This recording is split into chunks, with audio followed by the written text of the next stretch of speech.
Has the era of digital, online, AI cloning arrived? Well, the answer, according to the New York Times, is yes.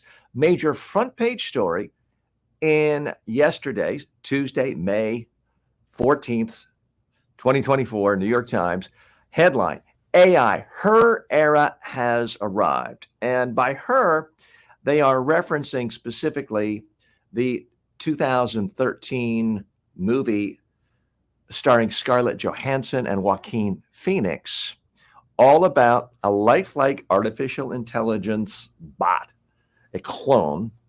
Well, in this case, it wasn't a clone, it was just entirely an AI bot that Joaquin Phoenix, a lonely man, befriended, fell in love with, and it became his primary relationship. Now, it was weird. It was an interesting movie. I certainly remember it at the time. But it's become reality. Now, the story in the New York Times talks about Sam Altman, OpenAI's chief executive, who has praised the movie. They found that a little odd considering all the negativity about AI that ends up at the end of the movie. It was not really a happy ending. But the New York Times is, by definition, the mainstream media. And I don't mean that in any negative, condescending way. A lot of people have very negative views about the mainstream media.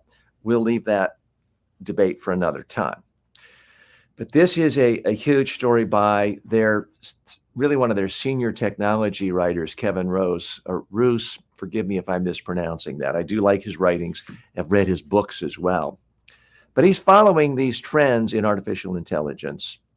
And what used to take sometimes 10 years to make improvements on, 5 years, a year, now seems to be happening in 1 week. Things are happening quickly. I want to beware of something. Now, I like to consider myself a savvy news consumer. And when people were hyping Bitcoin, I was always extremely skeptical. And I'm pretty, in retrospect, happy about my skepticism. When people were hyping the metaverse just relentlessly only a few years ago, I was always asking myself, do I really want to spend more time looking at a screen or with a goggle on my head? Do I want my child, I only have one child. Do I want children in general and my child in particular spending more time sitting on a couch looking at a screen isolated? The answer was no.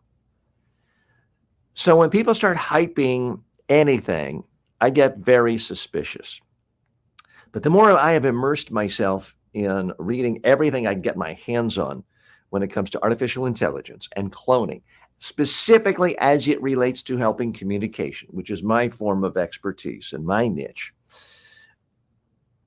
I am just dumbfounded by the profound ramifications of this technology.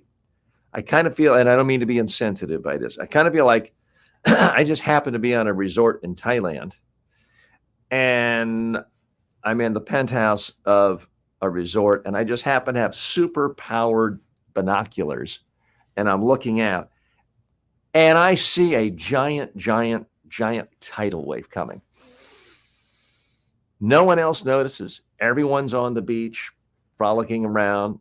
It's a sunny day. Everything else kind of looks the same as yesterday. And yet I can see this tidal wave coming. And I'm running around frantically trying to get out of there, trying to prepare, trying to let people know. That's kind of how I feel right now as it relates to clone AI technology, AI clones of individuals and of organizations, and increasing its ability to communicate. So the New York Times is following up on this.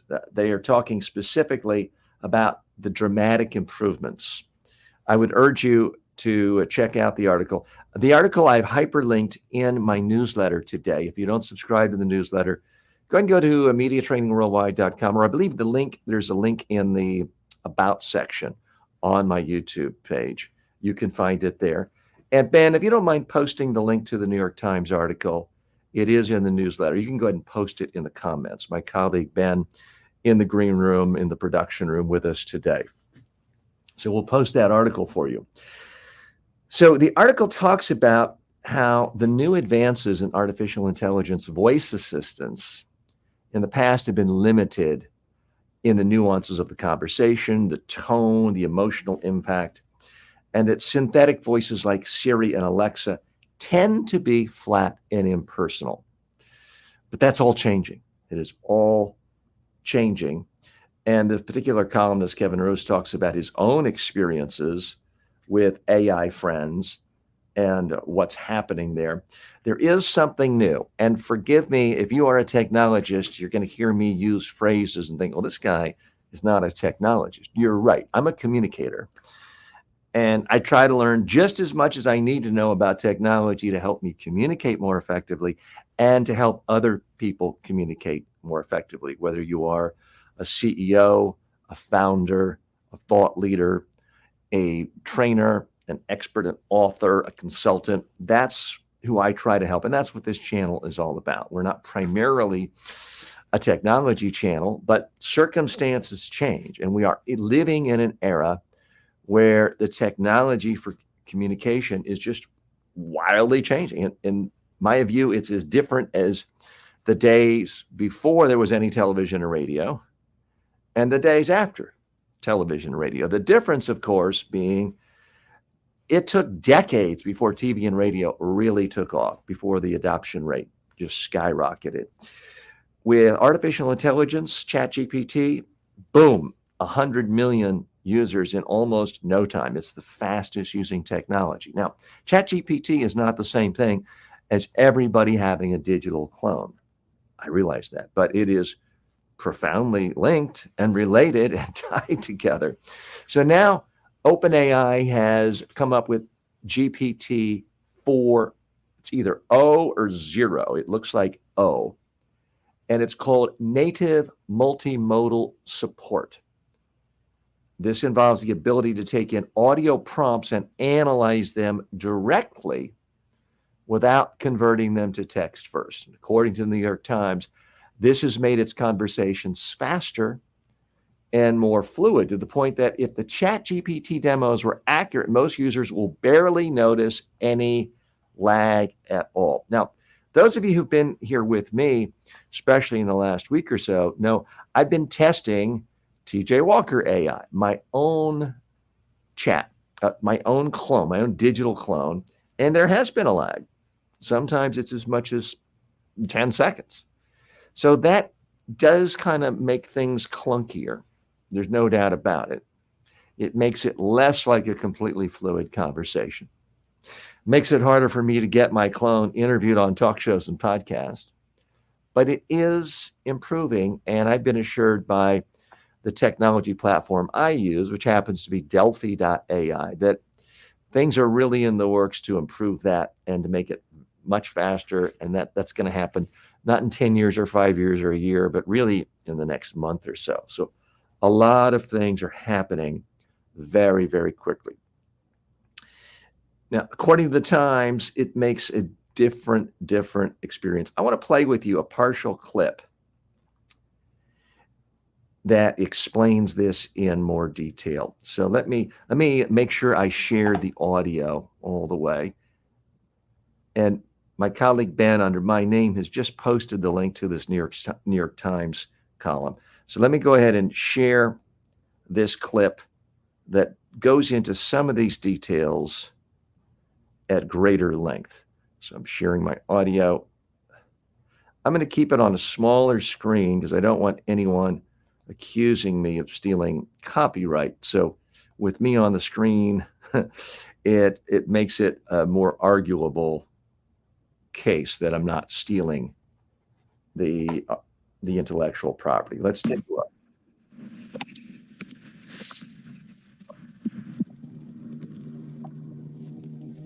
So this is from OpenAI.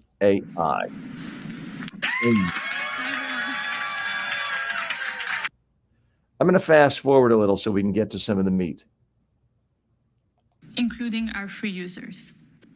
We'll be showing some live demos today to show the full extent of the capabilities of our new model, and we'll be rolling them out iteratively over the next few weeks.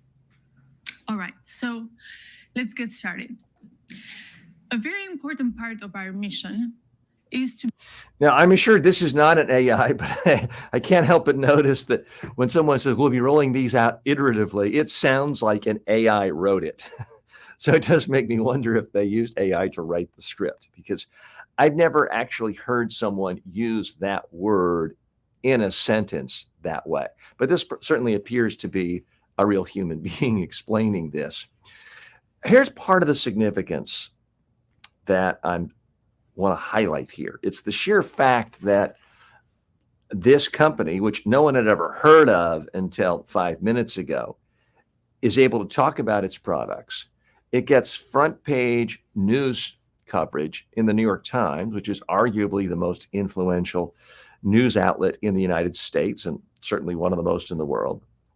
And the New York Times puts the full embed of its video here because it knows so many people are fascinated by this technology. That's in part the significance of why I'm playing to this. be able to make our advanced AI tools available to everyone for free. Making these AI tools available to everyone for free. Again, I'm not saying ChatGPT is the best thing in the world. I'm not an investor in them or OpenAI. I'm not saying that they're not doing some things recklessly that could cause a lot of problems. There are numerous ethical dilemmas and issues facing this technology or any technology. But what she just said there, I do think is highly important. Making these tools accessible to everyone in the world for free. And these are tools that not too long ago, major corporations, governments were either didn't have access to at any price or were spending millions of dollars on. The city of New York City government spent $600,000 on artificial intelligence to clone the voice of the mayor to make information about the city more accessible to citizens last year. I'm not saying they shouldn't have, but what they're spending a fortune on a year ago is today can be done for really a few $100s on at least some platforms I'm aware of. And it certainly seems like, according to what OpenAI is announcing, it is going to be available for free, either right away or very soon. Let's listen a little more to this presentation. We think it's very, very important that people have an intuitive feel for what the technology can do. And so we really want to pair it with this broader understanding.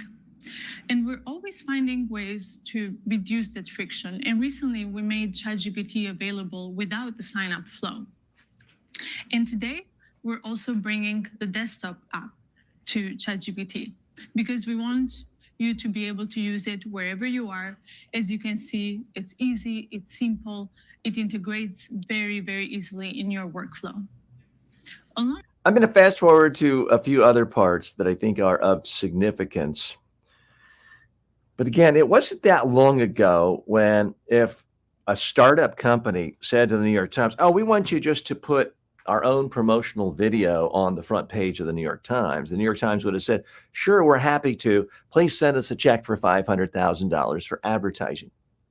But this is considered so groundbreaking, so newsworthy, so fascinating to the readers and the viewers of the New York Times that the New York Times just puts it up there. And that does say something. Let's listen more. We have 100 million people, more than 100 million, in fact, they use ChatGPT to create, work, learn. And so this 100 million people using ChatGPT has been talked about a lot. But, we're all used to big numbers all the time. And Facebook has 2 billion, 3 billion users now. It doesn't sound like that much. Well, everyone forgets, it took years and years and years before Facebook got to 100 million. It took decades for TV and radio to get that kind of an audience. And ChatGPT did it very quickly in a matter of months. So this is profoundly transformational in how quickly the world has embraced artificial intelligence. And I use it in my business for things like titling these videos and helping with newsletters. It saved time, But that's not really what's transformational. I think what's transformational is how it is going to completely change the way people communicate around the world. Because let's put this in perspective. I've been harping on this, seems like for years, but it's only been a couple of weeks. To me, the real significance of artificial intelligence as it relates to the average subject matter expert, consultant, trainer, small business owner, or for that matter, startup founder or even CEO of a big company is that all of us have to spend most of our time communicating on a daily basis, whether it's speaking or writing. Really, it's a combination of both. What do we do? Chances are, what do? You have to talk all day long to clients, to prospects, to the media, perhaps, to investors, to stakeholders, to employees, to vendors, to subcontractors. We're spending all of our time communicating. Very few of us are literally out digging ditches and doing some form of hard manual labor. We're communicating. And so much of what we communicate is, in fact, messages that we have to repeat. They're repeatable messages, and we do, in fact, have to repeat them and do repeat them on a regular basis. And it's made me, and I'm sure you think, if only I could clone myself. Well, guess what? You actually can clone yourself now. And not your entire body and your organs and your heart and all of that, but your ideas, your thought process, your intellectual capital can now be cloned. And if you're new to the show, then you haven't seen this before, but I am going to show you my own clone in a few minutes. We'll talk about this. Madhav says, hello, Madhav, good to see you today. Elizabeth has stopped by and says, I'm using your one-page advice in my live event this week. Elizabeth, I don't even remember. What is my one-page advice? That does bring up an interesting point. Quite often, I'll ask my own digital clone about some aspect of public speaking or presentation skills or communication skills, and it'll give me this answer. I think, wow, that's fantastic. I didn't know that. And then I realized, well, I had to have known that because it's only pulling from things I've said and written. And then I'll think back and I'll realize, oh, yeah, I think I did do a video on that or a blog post on that 14 years ago. The clone has a perfect memory. I have a fallible memory, and all human beings have a fallible memory. Elizabeth, what are you referencing on the one-page advice? I see you smiling, so thanks for that.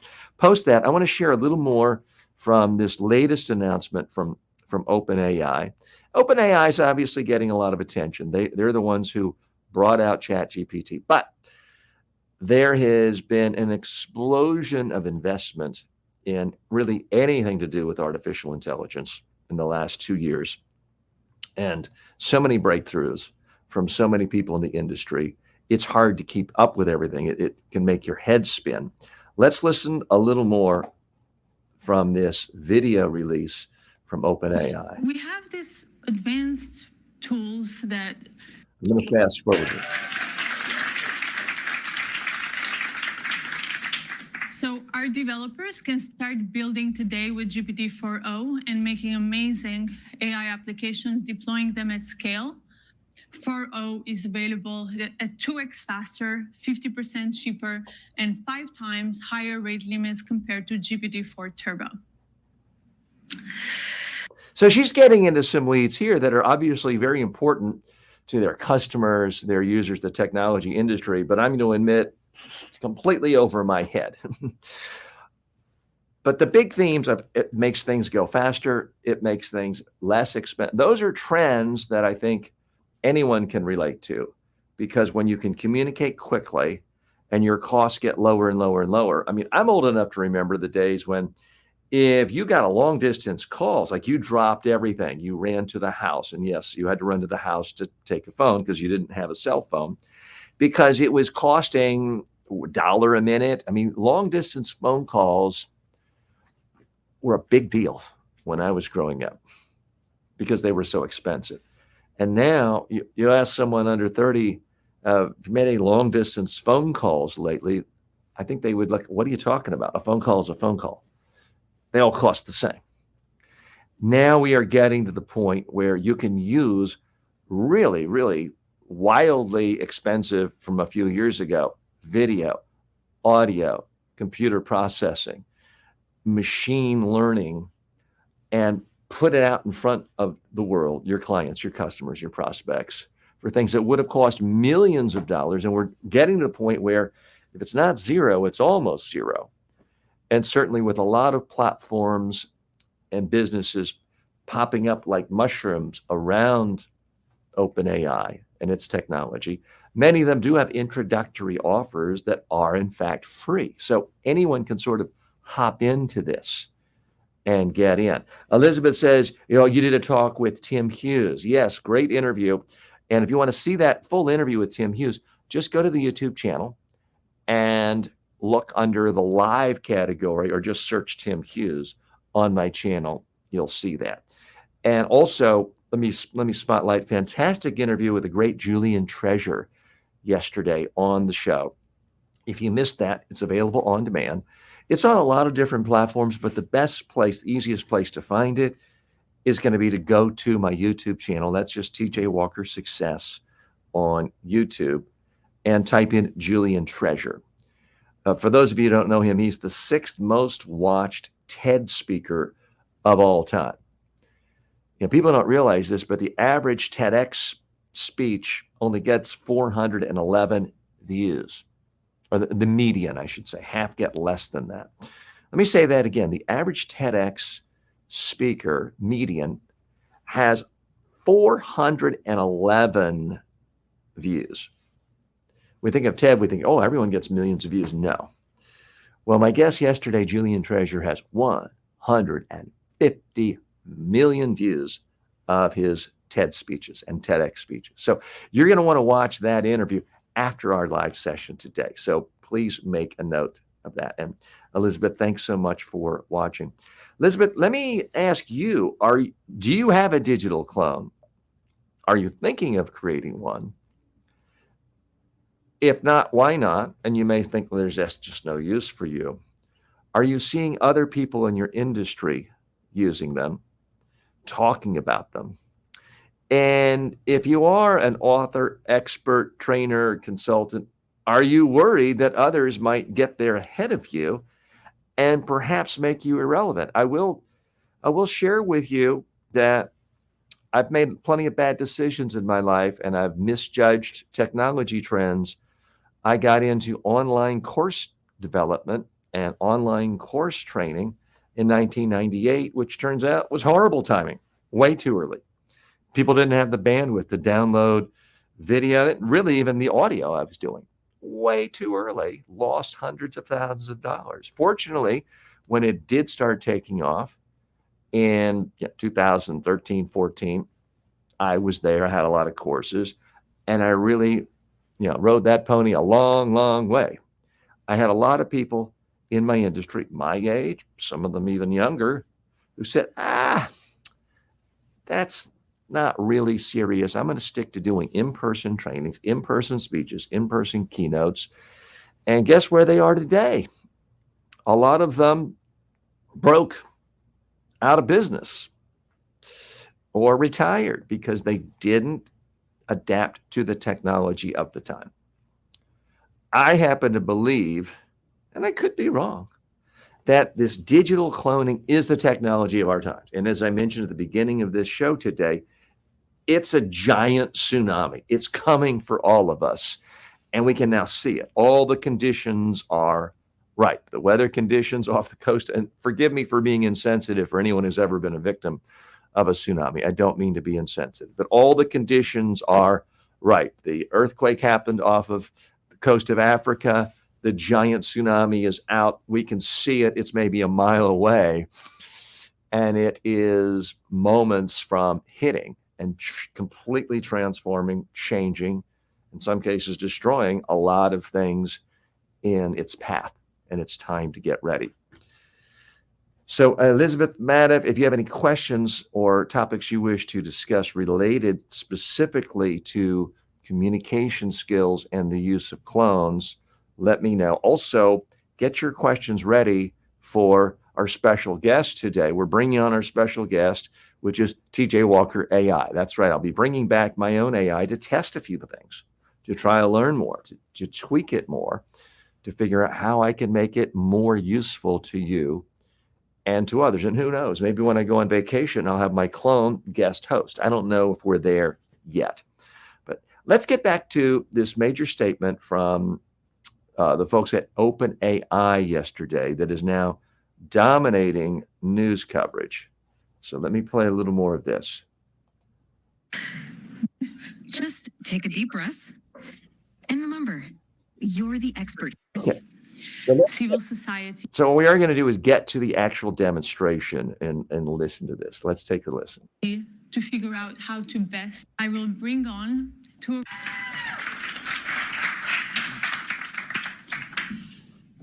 Hi, I'm Barrett. So now we're going to get a little bit of a product demonstration. Let's listen. We're really excited to share with you today is real-time conversational speech. Let's just get a demo fired up. So I'm taking out a phone. If you are wondering about this wire, it's so we have consistent internet. And if you see, there's this little icon on the bottom right of the ChatGPT app, and this will open up GPT-4o's audio capabilities. Hey, ChatGPT, I'm Mark. How are you? Oh, Mark. I'm doing great. Thanks for asking. How about you? Hey, so I'm on stage right now. I'm doing a live demo, and frankly, I'm feeling a little bit nervous. I got to say that audio quality did sound pretty good to me. I mean, I've been using Siri and Alexa for quite a while, but that voice did seem pretty friendly. Could you tell it's a robot? Yeah, but I'm detecting some things that sound a little better.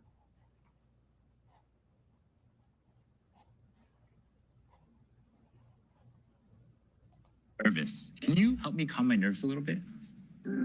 Oh, you're doing a live demo right now? That's awesome. Now, what I noticed there was almost zero lag. That really did sound like a phone conversation. And I'm going to assume that this was not an edited thing. This was a live thing. If I'm wrong, please feel free to correct me. But that was instant. The problem in the past has been what has happened is the technology listens to what someone says, captures it, converts it into text, then processes the meaning of the text, then processes the text answer, then converts it to audio. And forgive me for any of you true technologists out there who will say, yeah, TJ's missing some nuances. I'm sure I am, but conceptually, that's what it is. Supposedly, there's a new breakthrough where it no longer has to do that.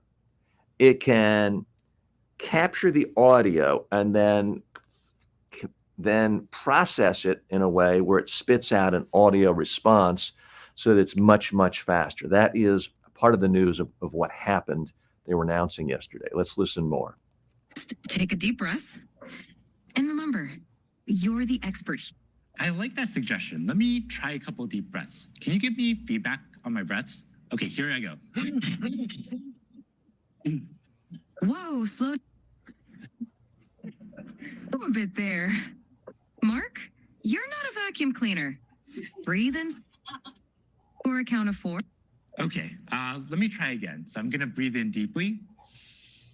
And then So that to me was fascinating. That's better than the current version of my digital clone, because the clone could actually, and I'm using the word clone, that's perhaps not the right word because it's not cloning one person. It's all of ChatGPT in an audio format.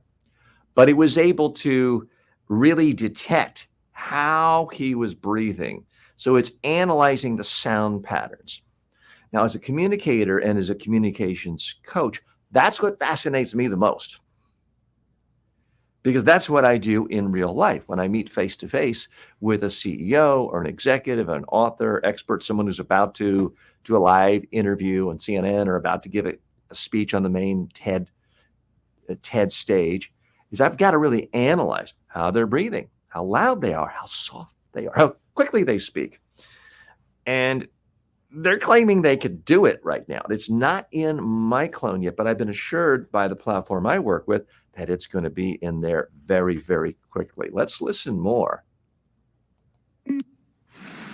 For 4, and then exhale slowly. Okay, I'll try again. Breathing in and breathe out. That's it. How do you feel? I feel a lot better. Thank you so much. So, Mark, you've been working on these capabilities for a while now. Can you tell us a bit how it's different? So I noticed that they have the program and the structure for this exchange to give very short answers from the AI. And it really does make it sound conversational. In the platform I'm using with my own chat, I'm giving longer answers, and I can adjust that. I could make it give short answers to make it sound really conversational, and I can have it go up to about 2 minutes in length. I'm still trying to figure out what's best, but that really did sound pretty conversational. I have to give them credit there. And again, I should point out, I'm not an investor in OpenAI. I'm not an affiliate. I'm just someone fascinated with the potential of artificial intelligence helping communication. And specifically, even though this is not an example of a clone, I'm specifically interested in how it can help you and me clone our expertise to then communicate with the entire world simultaneously in any language. That's really the ultimate dream. Let's watch a little more here. From voice mode. Right. So if you've used our voice mode experience before, you'll notice a couple key differences. First, you can now interrupt the model. You don't have to wait for it to finish your turn before you can start speaking, and you can just butt in whenever you want. Second, the model is real-time responsiveness. So that means that you don't have this awkward 2 to 3 second lag before you wait for the model to give a response. And finally, the model... That's huge because there is that lag in my clone right now, and it's less than ideal, but I still think it's a lot better than just having to write an email asking someone for a question on a Friday afternoon at 5 your time and not hearing from me or someone else until Monday morning your time. I'd much rather wait 2 or 3 seconds than wait 2 days, or if it's going into a holiday, 3 days. So I like that. Picks up on emotion, right? When I was breathing super hard there, it could tell, and hey, you might want to calm down a little bit. You're kind of... So it picks up on emotion. I can't stress how important this is for a lot of consultants, trainers, therapists, for that matter. Anyone who's trying to help another human being in any kind of an emotional state, being able to detect the emotion is going to be a fantastic thing. I mean, think of how many small towns that might not even have an active 911 or an active police presence where an AI could detect if someone is so emotional they're about to kill themselves. Crisis hotlines. I think this would be wildly helpful and useful, where more people could be helped and a lot of money could be saved. And I know some of you are thinking, well, TJ, that can't replace a real human being. Human beings are always going to be better. Maybe. But what about if you're having a crisis? And I'm just thinking, this is just an idea popping into my head right now. What if you're in a mid-sized city and you're calling a crisis hotline in your city and you only speak Vietnamese and nobody in the Cleveland Crisis Center speaks Vietnamese? To be able to speak to an artificial intelligent bot who can answer your questions, detect your emotion, perhaps even call 911 because they can tell by analyzing the emotional content of how you're communicating that you're about to kill yourself, and it could save a life. So the impact of this, I think, affects so many industries. Excuse me, my face just got blurry on camera 3 here. Sometimes I have to pop up there. I got it out of focus. So I love the fact that the latest development is that the AI can detect emotion. That, in full disclosure, that's not in my AI yet. But if it's here on OpenAI, it should be trickling down to all the platforms that are using the same underlying technology. So I'm very excited about that. And this is why I think a lot of people historically have said, well, I can never be replaced by a computer because only I, as a therapist or as someone prepping someone to appear in a jury or as a speech coach or as a singing coach, only I can detect the human emotion. Well, we just saw a demonstration right there that a computer could detect emotion. Let's watch more. Kind of running a little bit too fast. So, it really has that capability across the board to perceive your emotion. Not only that, though, the model is able to generate voice in a variety of different emotive styles. And it really has a wide dynamic range. So I'm going to fire up another demo for that. Yeah. Hey, ChatGPT, how are you doing? I'm doing fantastic. Thanks for asking. How about you? Pretty good. What's up? So my friend Barrett here, he's been having trouble sleeping lately. And I want you to tell him a bedtime story about robots and love. Oh, a bedtime story about robots and love? I got you covered. Gather round, Barrett. Once upon a... So this might not be your style, but I got to tell you, this really sounds,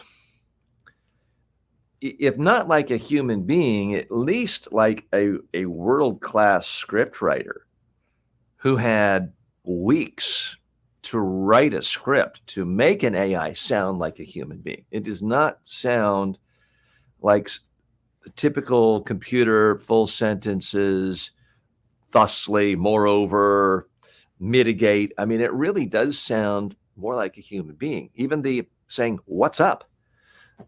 is not something I'm used to seeing a computer spit out. It really does sound conversational. Now, let's listen to this bedtime story. I've not heard it yet, but let's see what it came up with instantly. A time in a world not too different from ours, there was a robot named Byte. Byte was a curious robot, always exploring. Started this story, but I want a little bit more emotion in your voice, a little bit more drama. Got it. Let's add some drama.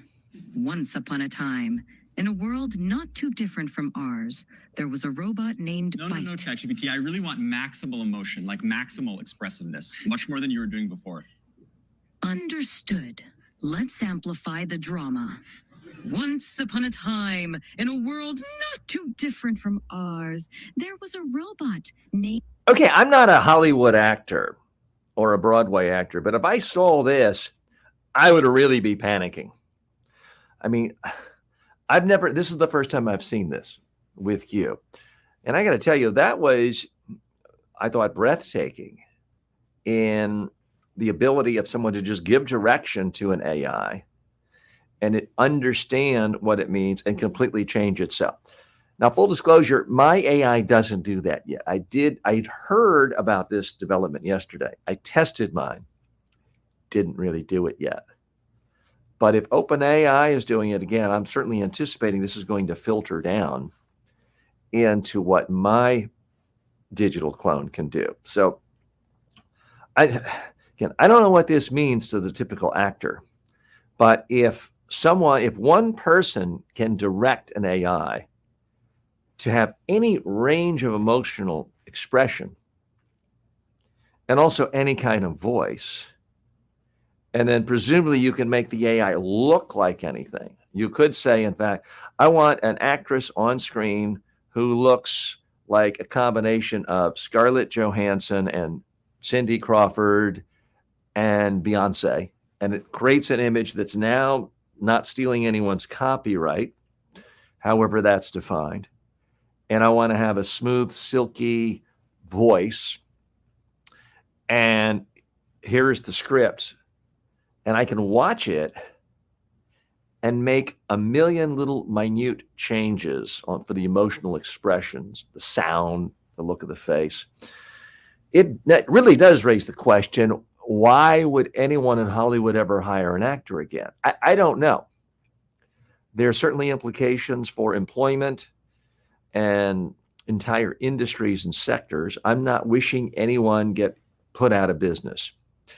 My purpose here on the TJ Walker Success Show is to look at ways of helping you and the rest of the world communicate more effectively and more confidently so that you can have more success in life. That my goal is not to put people out of business, but to expand the pie, expand your pie in particular. I'm fascinated by this because I would love a way for me to take my own online courses and make them completely interactive rather than someone just having to listen to my voice and lecture and then try to figure it out and practice on their own. If I could have something where I ask someone to do an exercise and I can instantly hear what they say and give feedback the way they just did, well, now it's really no different than if they could hire me to fly to them and spend 2 days with them or to spend an hour a day with them forever. That to me is what's mind-blowing. Let's listen more because I'm learning a lot here with you. These things are happening so quickly, by the way.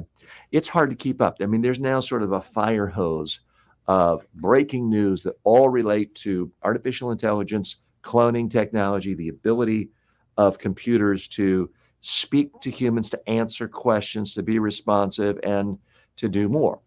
Yes, there's fraud. It can be used for nefarious purposes, for fraudulent purposes, financial fraud, emotional fraud, deep fake technology using some of the same underlying technology here can be another form of harassment. I'm not sweeping under the rug all the negative. There's plenty out there, and it's getting due coverage it should get. What we're focusing on here is how to use this artificial intelligence, this AI, specifically for creating clones for you and me to help more people in the world. Let's listen to more to this demonstration because, again, I'm watching this for the first time with you. Aimed bite. Bite Actually, can was you do this in a robotic voice now? initiating dramatic robotic voice. Once upon a time, in a world not too different from ours, there was a robot named Bite. Bite was a curious robot. That's funny too. Maybe not intentionally funny, but the ability to just tell the AI to speak in any way possible, that's interesting. It's actually much more interesting to me that the AI can detect your tone, your emotional state, your heavy breathing. Elizabeth's got to go. Thanks so much for stopping by. Please stop by again tomorrow if you can. And please watch the videos posted on a regular basis right here. Always exploring new So I'm seeing, circuits. Barrett here, calm down a little bit. Can you end the story, but do it in a singing voice? And so Bite found another robot friend, and they lived circuitly ever after. Thank you so much. I definitely Now that no one has ever asked me to do. I've never been in the middle of a media training or a public speaking training or a speech and someone said, hey, do the same stuff, but now sing for the, that's never happened. So I'm not quite sure how useful that is, but it's fascinating to watch that happen on an instantaneous basis. What I'm also fascinated by, and they mentioned at the beginning, is they've gotten rid of that lag time. The two things, they've gotten rid of the lag time, and they've allowed you, when you're talking to your AI, to interrupt it at any moment. We're still working on that with my own digital clone, and I'll give a demonstration of that shortly. Hugo stops by, says, hi, TJ, hope you're doing well. I am, Hugo. Thanks so much for stopping by and asking. Hope you're doing well. I am doing well, but I got to tell you, I sometimes wake up at 5 a.m. so excited, ready to jump out of bed because I'm afraid I'm going to be missing more stories on developments on what's going on with digital cloning technology and AI technology. And I sound almost like an infomercial salesman here. I don't want to sound that way. I want to preserve, I think, my own reputation of being reasonable, rational, measured, thoughtful in my approach to helping people communicate. But I can't help but get excited about all the new developments that are allowing people to share their thoughts, share their expertise to anyone in the world in a one-on-one conversational way. Now, we've had for quite some time, certainly since the beginning of YouTube, the ability to communicate our ideas to anyone in the world as long as they have an internet connection and a cell phone, which, when YouTube started in 2006, most of the world didn't have that. Now most of the world does. So we've had the ability to simply communicate in a one-way, a broadcast way now for going on almost 20 years. So there's nothing new there. But what is different is the ability for there to be one-on-one style communication with one person in one country and an expert in another, and it to happen simultaneously all over the world, and the expert doesn't have to be there. And yet the experience is still interactive, where the other person can drive the conversation. That's just never happened before in the history of the world, especially when you add the audio component. And from what I understand, in the next few weeks, the video component will come out. I mean, ideally, we get to the point where I could be doing this show right now, and I'm actually 6 blocks away at the beach, sitting on the beach at Delray Beach, Florida, which is where I live. And my clone is here doing this. And you might not notice, and if you did notice, you might not care. I don't think we're necessarily that far off. Hugo says, we live in exciting times. I absolutely agree.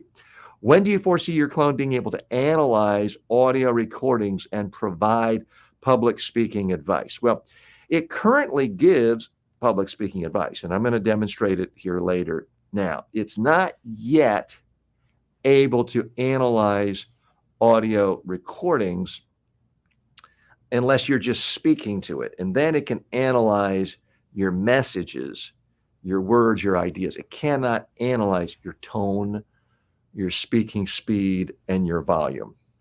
But if you want to come on and ask my clone a question, Hugo, I'd be happy to let you test it out right here.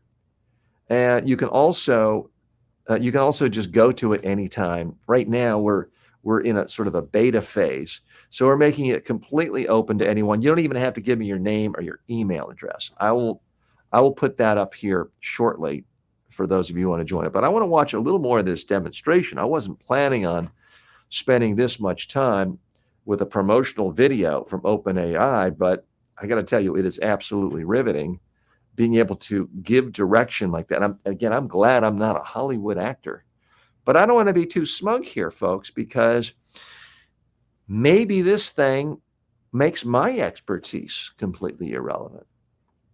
Maybe in a year, no one wants my courses. No one wants to hire me for a speech or a training. So, let's not get too smug here, folks. I don't have all the answers.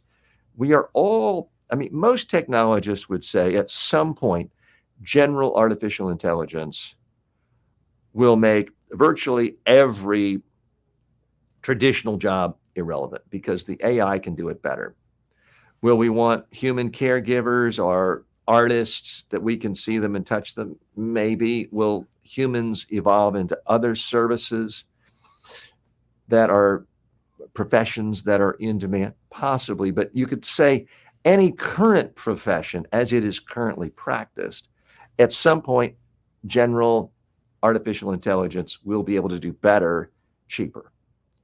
Now, will that happen in 5 years, or is that 200 years out? I don't know where. I'm not making any predictions on that. I do think for right now, all any of us can do is try to learn as much as possible, figure out at what point do we want to hop in and use a new technology. You hop in way too soon, you can lose a lot of money. If I had the brilliant idea of starting Uber in 1998, I could have raised maybe $5 billion.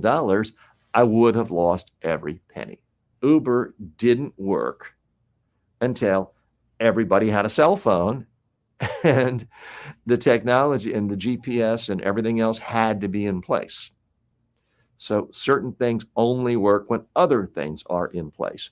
I do think that all the pieces are in place for artificial intelligence cloning to explode. And there's going to be a period where there are going to be a huge number of big winners and a lot of people who don't win anything, and some people who see their businesses decimated.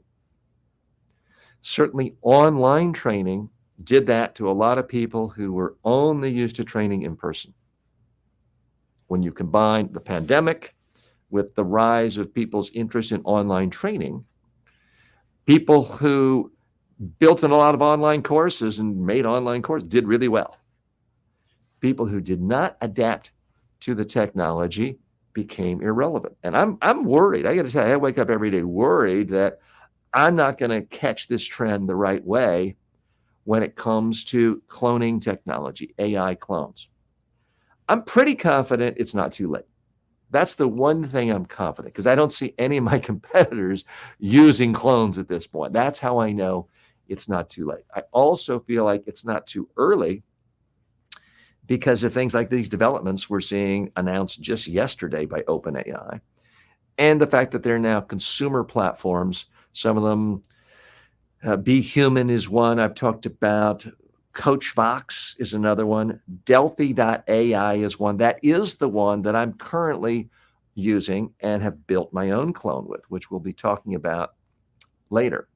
And Hugo has to pop off, but Hugo, glad you could stop by, and please let us know when you can come back again, and feel free to ask me or my clone questions. Okay, we're going to continue this exploration of the latest developments from the folks at OpenAI. Let's listen in. They feel a lot more relaxed.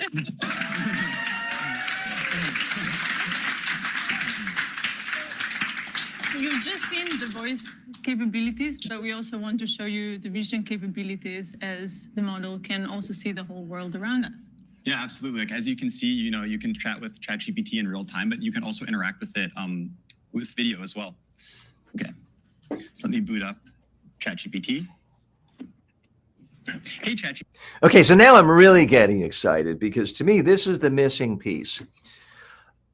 Because what I do, what people pay me to do when they pay a lot of money for a full day of training time with me, is they're paying me to typically be in the same room with them.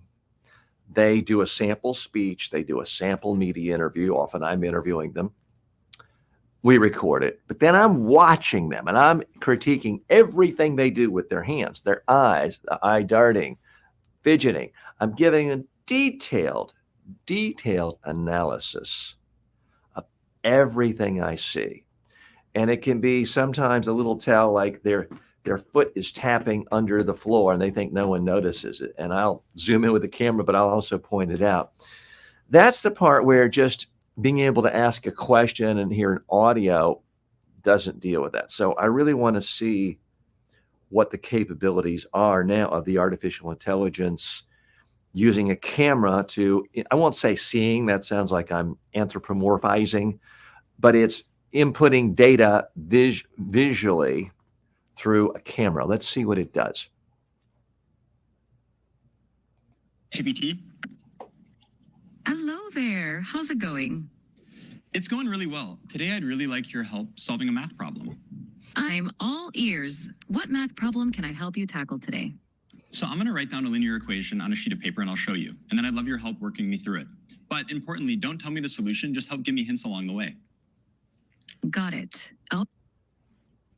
Okay, I see it. No, I didn't show you yet. Just give me help along the way. 1 second. Okay, a few glitches there. Whoops, I got too excited. I'm ready when you are.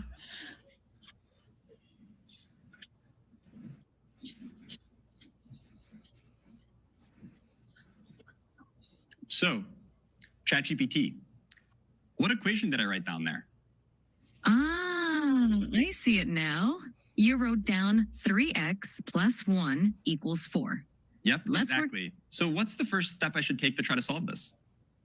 The first step is to get all the terms with x on one side and the constants on the other side. So what do you think we should do with that plus 1? Okay, I'm going to try to subtract 1 from both sides and then I'll see what I get. Great idea. Perfect. Now, what do you get? Okay, this is also, again, I hate to sound like I'm some hype machine or some fanboy, but this truly is breathtaking as well, because so much research has shown that if you can get individualized tutoring, it's 2-3 standard deviations more effective than if you're in a big classroom and you have to sort of listen to the teacher talk to the whole class. And already you can see that this is not just giving the answer. I was kind of expecting it to just look at it and say, the answer is 1. But this is going through systematically, step by step, how to teach someone.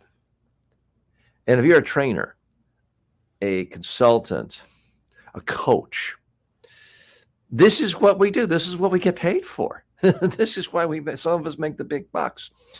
And if our clone can do it, then let me just go full screen a moment, because this is profoundly important.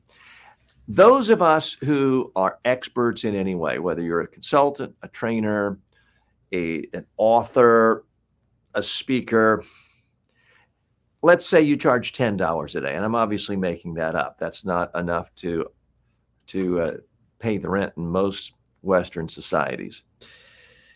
Let's say you're used to charging $10 a day, but you can really only work with one client that day. You can only give one keynote speech if you got to fly to another city. So you're capped out at $10 a day. Now, for some people, that cap might actually be $200,000 a day. Okay. You don't feel sorry for someone making $200,000 a speech. I get it, but bear with me. If all of a sudden you could create the same experience for a client or a customer or a student or a trainee, and it's really just as good or 98% as good, and you're used to charging $10, what if now you charge 50 cents? But you're instantly available to everyone in the world in any language. And for every one person who was willing to pay $10 for you, let's say there's 1,000 who'd be happy to pay 50 cents. So what would you rather have, $10 or 1,000 times 50 cents, which is what, $5,000? I think you'd rather have $5,000 rather than $10, right? And for our friends making $100,000 a day currently for a speech, well, what is that? 5 million a day if they're making it and it scales out that way. So that's why it's fascinating. Let's listen to more of this. I want to see, is this AI patient? Does it see when someone's making a mistake? Does it critique it? I'm watching this with you in real time. And so I'm forming my opinions as we go. I want you to give your opinions as well, especially if you're watching this on demand. And I appreciate those of you watching us live today on YouTube, LinkedIn, X, Facebook, Instagram, and several other places. Let's watch more.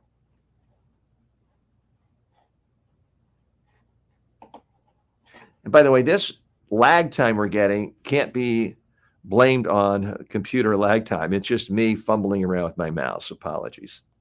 Get when you subtract 1 from both sides.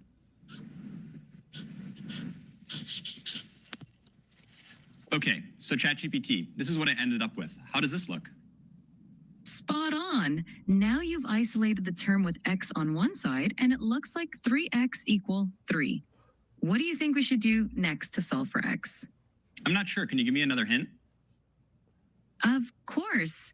You have 3x, and you want to find the value of x.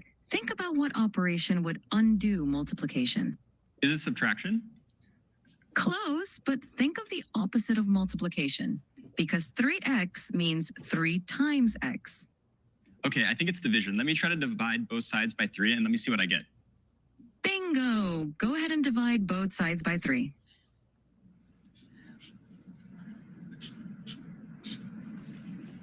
Okay, so ChatGPT, this is what I ended up with. How does this look? It looks perfect. You've solved it, and x equals 1. Nicely done. How do you feel about solving linear equations now? Yeah, honestly, I'm not pretty confident I can solve linear equations, but Okay, I'm impressed by that. because I mean, I saw the problem 3x plus 1 equals 4, and I could instantly, my daughter said, "How do I figure this out?" I could instantly say, "Well, x is 1." But the way the artificial intelligence taught that step by step, the process, if I'm candid, is better than I would have done with my own daughter. That's what's frankly scary and exciting. Now, I'm not a math teacher. For a math teacher, the way they did it may have seemed obvious and simple and easy. A math teacher may have said, well, there's actually 3 other better ways of doing it than that. But to my eyes and ears as a non-math teacher, that was really well done. What do you think? I'd like to know. Hi, if you're just joining us, I'm TJ Walker. This is the TJ Walker Success Channel, where we help you become more successful in life by communicating more effectively and by being more confident in your communication. And we deal with everything from how do you be less nervous when you're starting a presentation? How can you look your best if you're speaking on camera and you're worried about your eyes going back and forth, or where to frame yourself in a camera? We handle all of those issues to help you. And our big fascination right now, my big fascination, is how to help you communicate more effectively using the power of artificial intelligence. Specifically, how to use cloning technology, the artificial intelligence that puts that all together for you to communicate more effectively to people all over the world at any time in any language. That's really what we're trying to learn. We're dissecting the most recent product announcement from OpenAI and their introduction to ChatGPT 4, I guess it's O is what they're calling it. So far, been extraordinarily impressed with what they're doing. We've just finished hour 1 of the TJ Walker Success Show. I want to thank you for joining us. We're going to keep proceeding here.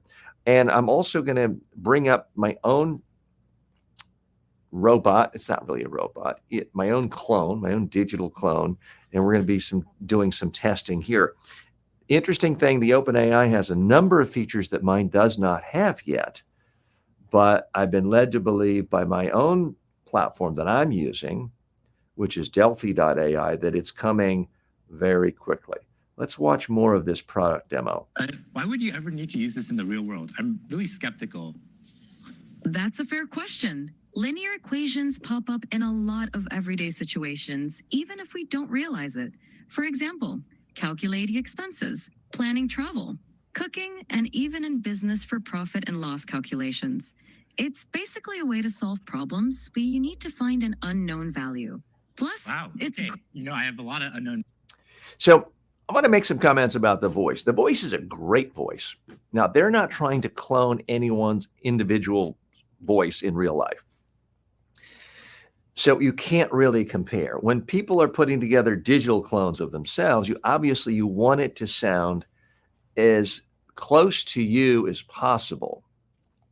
I can't judge the quality of this voice. What I can say is it's a great sounding voice. The only thing that makes it sound artificial is it sounds so good. It doesn't sound like a real human being in that sense, because very few people just sound that fantastic. That sounds like, an AT&T commercial, I believe, is the voiceover artist Susan Berkeley. So it sounds fantastic. I can't take off points for sounding that good because it's not trying to sound like a real person. JM stops in to say hello. The good thing for students is that this virtual tutor will never lose its patience. Well, JM, I've been guilty of that myself sometime. If I give someone some instruction, let's say I give it to them 5 times and I say, stop looking down, look up at your audience, and every time they're looking down at their notes. Yeah, I've never yelled at a client or a student for that, but maybe they could tell I was losing patience. The AI is not going to lose patience. So a great point there, JM, and thanks for stopping by. Let me know if you have questions about what we're discussing here today with using artificial intelligence to communicate, specifically clones. And in a moment, I'm going to bring my own clone on, and we're going to ask it questions and see how it does. I can tell you right now, it is not doing as many things as well as the latest rollout of this ChatGPT 4.0. Let's watch some more and learn more. Analogies in my life. I'm totally convinced I'm going to learn math now. I love that attitude.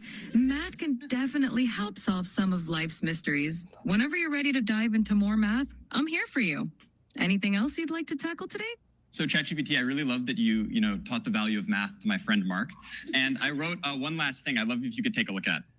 Of course. I'd love to see what you wrote. Show it to me whenever you're ready. Okay, so this is what I wrote down. What do you see? I see. I love ChatGPT. That's so sweet of you. Yeah, well, I really appreciate all the help. So yeah, as we can see.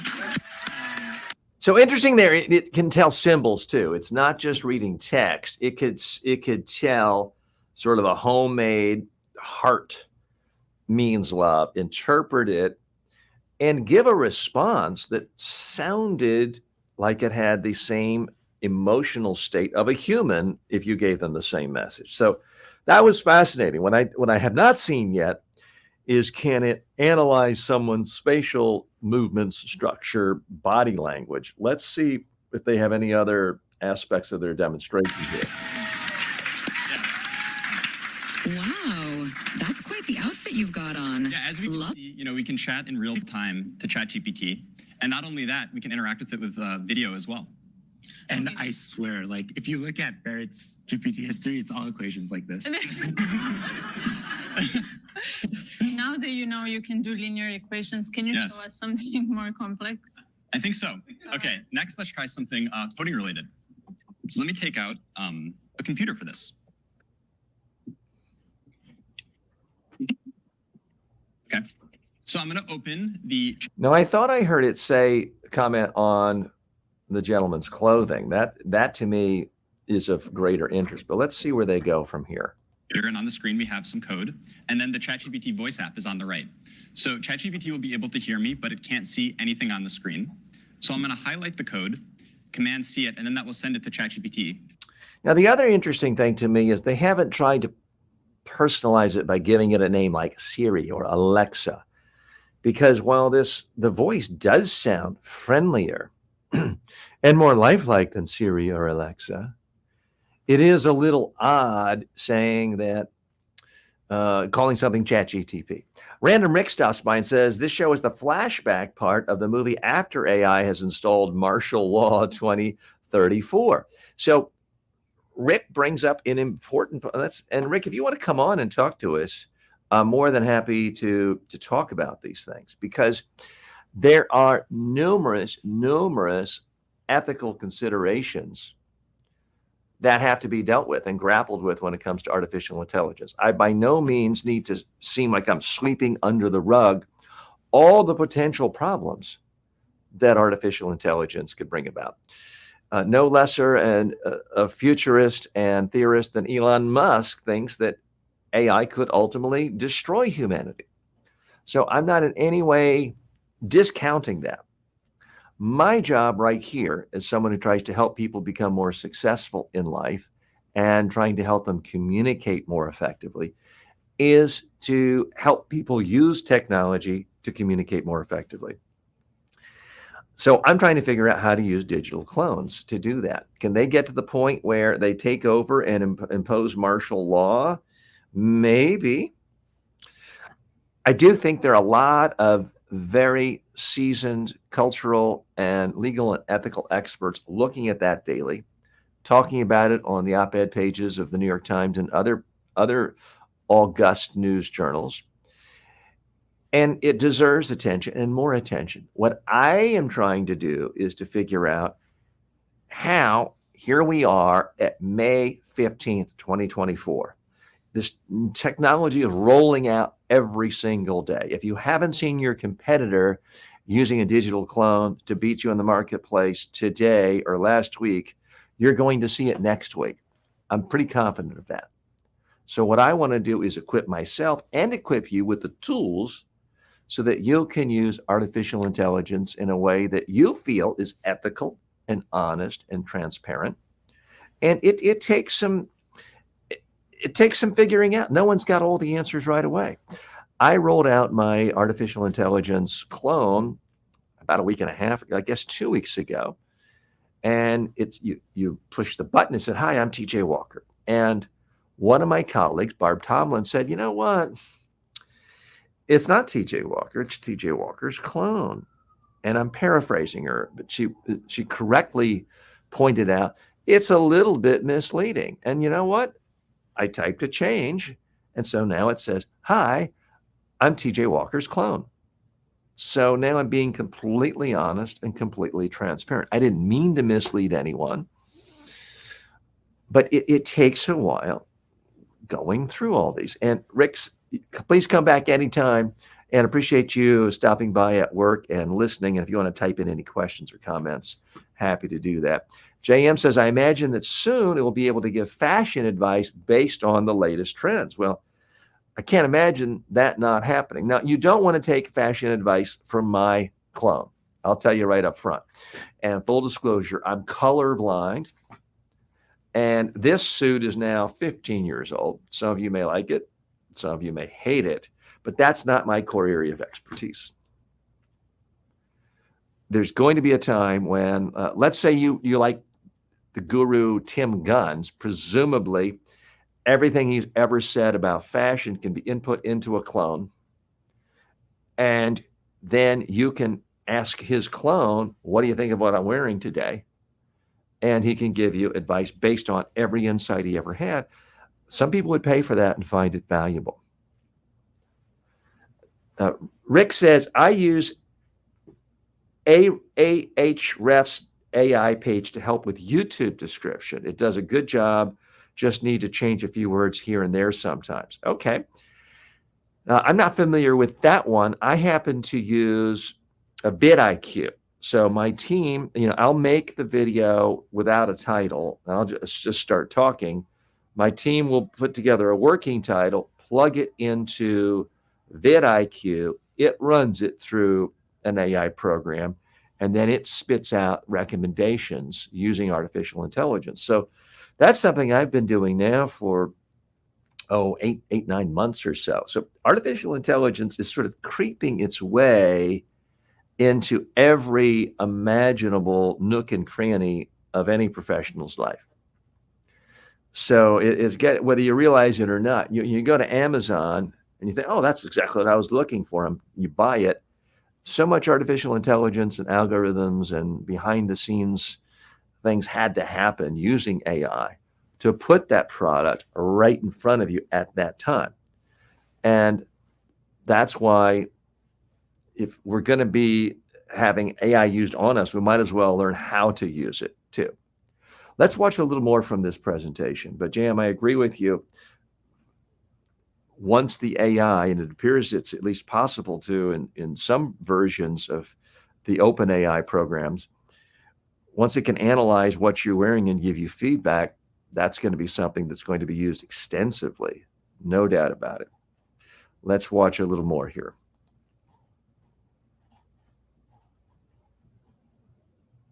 And then I'm going to talk about the code to ChatGPT. Hey, ChatGPT. Hey there, how's it going? Yeah, it's going really well. I was wondering if you could help me with a coding problem today. Of course, I'd love to help you Well, out. I'm going to fast What's the forward coding that problem you're dealing because with? I don't know Okay, I'm going to anything share with you about some coding. code. 1 second. So I am ChatGPT has only been able to see the code, and now I'm going to run it, and then I'll use the vision capabilities of the ChatGPT desktop app so it can actually see everything going on the screen as well.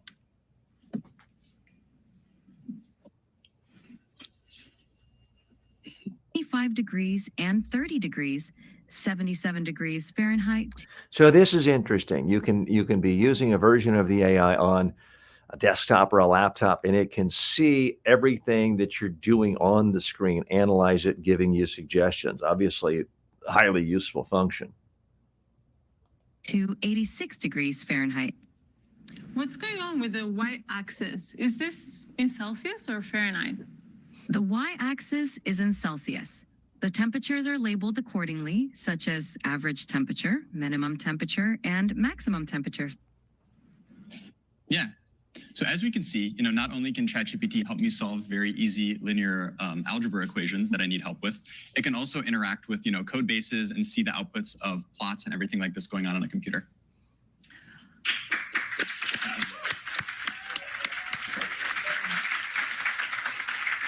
So a few minutes ago, we asked the live audience on X to submit a few requests for what they would like us to try out here.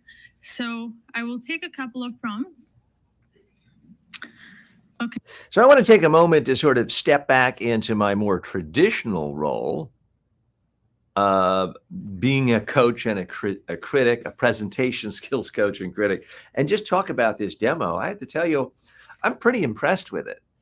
There are a few minor things, like every so often you see someone's head sort of, blocking and blacking out the bottom of the screen, which they weren't planning. But in general, the spokespeople they have are coming across as articulate. They do not sound like they've memorized stuff. That's one of the problems of certain product demos is it's worst case scenario, people are trying to read teleprompters. I don't get the sense that anyone is reading here. They've clearly practiced this, which as they should. They're clearly comfortable with the material, but they're more or less conversational. They come across as friendly, likable. They're all coming across very in a positive, photogenic, mediagenic way on screen. Certainly nothing distracting. No one looks nervous here or uncomfortable. The set, it does look like a real set. It doesn't look like an AI generated thing where they're sitting in front of a green screen. They have an audience there. It kind of gives the whole thing more of a big to-do. I mean, Steve Jobs famously would introduce products at the San Francisco Opera House, which is a beautiful venue with thousands of screaming people. They didn't do that, but they did get it in front of people. Overall, I have to tell you, I'm very impressed with their use of the medium of video and traditional speaking skills from real human beings to talk about this innovation. But I'd love to get your thoughts. Now, Rick says it does seem pretty scripted. Obviously, it's scripted in the sense that they have a clear-cut outline of where they want to go, how they want to demonstrate this, what they want to talk about next. But as someone who works with executives all over the world, I can tell you, when you take a non-actor and have a word-for-word script and tell them to either memorize it or read it off of a teleprompter, what you get is something like this. And today I'm here to tell you about ChatGPT. And it's awful. I haven't heard any signs of any of them sounding like that. They do not appear to me to be reading a teleprompter. And they don't sound memorized. They're certainly familiar with it. They certainly know what they want to talk about at any one point. But it doesn't have that canned, artificial quality of a non-actor trying to push out lines. But Rick, if you feel differently, feel free to point out any part where you think it sounds scripted in a way that sounds phony. Now, we would want them to script. You would never leave a movie and say, well, I hated the way that movie seemed scripted. Well, any great movie is scripted. This is not a movie. It's a corporation trying to tell people about a new product. And obviously, we want them having given thought to it. And Rick says, true, but they look a bit younger, and that generation is more at ease in front of cameras. Could be actors as well. Now, I didn't see the introduction, but I don't think these are actors. I think these are people who actually work there. Yeah, they are a little younger than I am, but these days most people are. And when you look at the age of people who work in tech startups, there's a lot of tech startups that have very few people over the age of 30.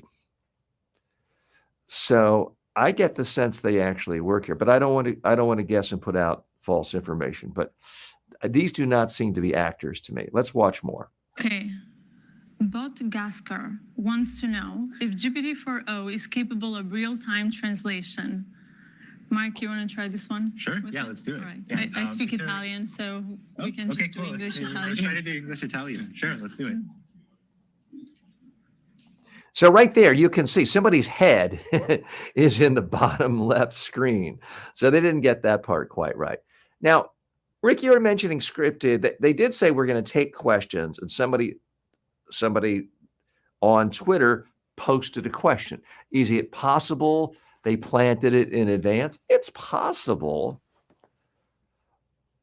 And it may be they didn't plant one in particular, but they knew, okay, we're going to get tons of questions. Let's just pick one on this topic. But it certainly felt like it was spontaneous and open and inclusive. I'll give them credit for that. Hey, ChatGPT, how are you? I'm doing fantastic. Thanks for asking. How about you? How's your day going? I'm doing great. So I would like you to function as a translator. I have a friend here who only speaks Italian, and I only speak English.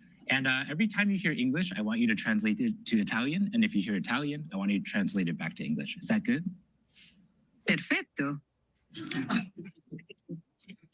Mark, io mi chiedo se le balene potessero parlare, cosa ci direbbero? Mike, she wonders if whales could talk, what would they tell us? They might ask, how do we solve linear equations? Potrebbero chiederci come risolviamo le equazioni lineari. Sicuramente sì.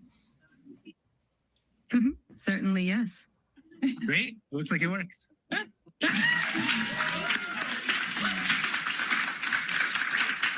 All right. So a little pushback there. I don't speak Italian, so I don't know how good the Italian was. I don't know what the accent sounded like. To really test its language capabilities, I would want to see a back and forth conversation that's 10 minutes long or so. And then I would want to hear from someone who is a native speaker in that other language that it's translating my English to and ask them, how good was this? Does it really sound like a real person? Were there words off? Were there nuances lost? Were there cliches that were mangled? That was such a short answer, we can't really tell. But it certainly seems like, I mean, it sounded good to my ear, but again, that's not a good test because I don't speak Italian. So the next one is from Burrito John 78, who asks, can you tell what you're feeling just by looking at your face? Barrett, do you want to give this one a try? Absolutely. Let's try it out. Hey, ChatGPT. Hey there. What's up? How can I brighten your day today? Okay, yeah, so I'm going to show you a selfie of what I look like, and then I'd like you to try to see what emotions I'm feeling based on how I'm looking. Sounds like a fun challenge. Go ahead and show me that selfie, and I'll put my emotional detective hat on. Okay, so here's me. So what kind of emotions do you think I'm feeling? It seems like I'm looking at a picture of a wooden surface. Oh, you know what? That was the thing I sent you before. Don't worry, I'm not actually a table. Okay, so take another look. That makes more sense. There we go. It looks like you're feeling pretty happy and cheerful, with a big smile and maybe even a touch of excitement. Whatever's going on, it seems like you're in a great mood. Care to share the source of those good vibes? Yeah, no, the reason I'm in a really good mood is because we were doing a presentation showcasing. Okay, so now this is getting near and dear to my heart because as a presentation skills coach, when I'm working with someone face-to-face or on Zoom, I do have to analyze their facial expressions because so often someone is practicing a presentation and they want to come out and, good morning, I'm happy to be here today. Today I'm going to talk about, so they're saying they're happy to be here, but their face is completely blank and they look bored or nervous or uncomfortable. So there's a huge disconnect. So when I'm coaching someone, I have to really be able to read all of their expressions or a lack of expression. And they've got to be able to see it too when we look at the video. So this is something I'm frankly worried about if I get too far down in this clone rabbit hole. If that never becomes available, the clone being able to analyze it, then it's trouble. This to me is good news if it can actually read someone's face, detect smiles, detect. Now, what would have been more nuanced if it said, you were smiling with your mouth, but not your eyes. So it didn't seem completely authentic. That would have really impressed me there.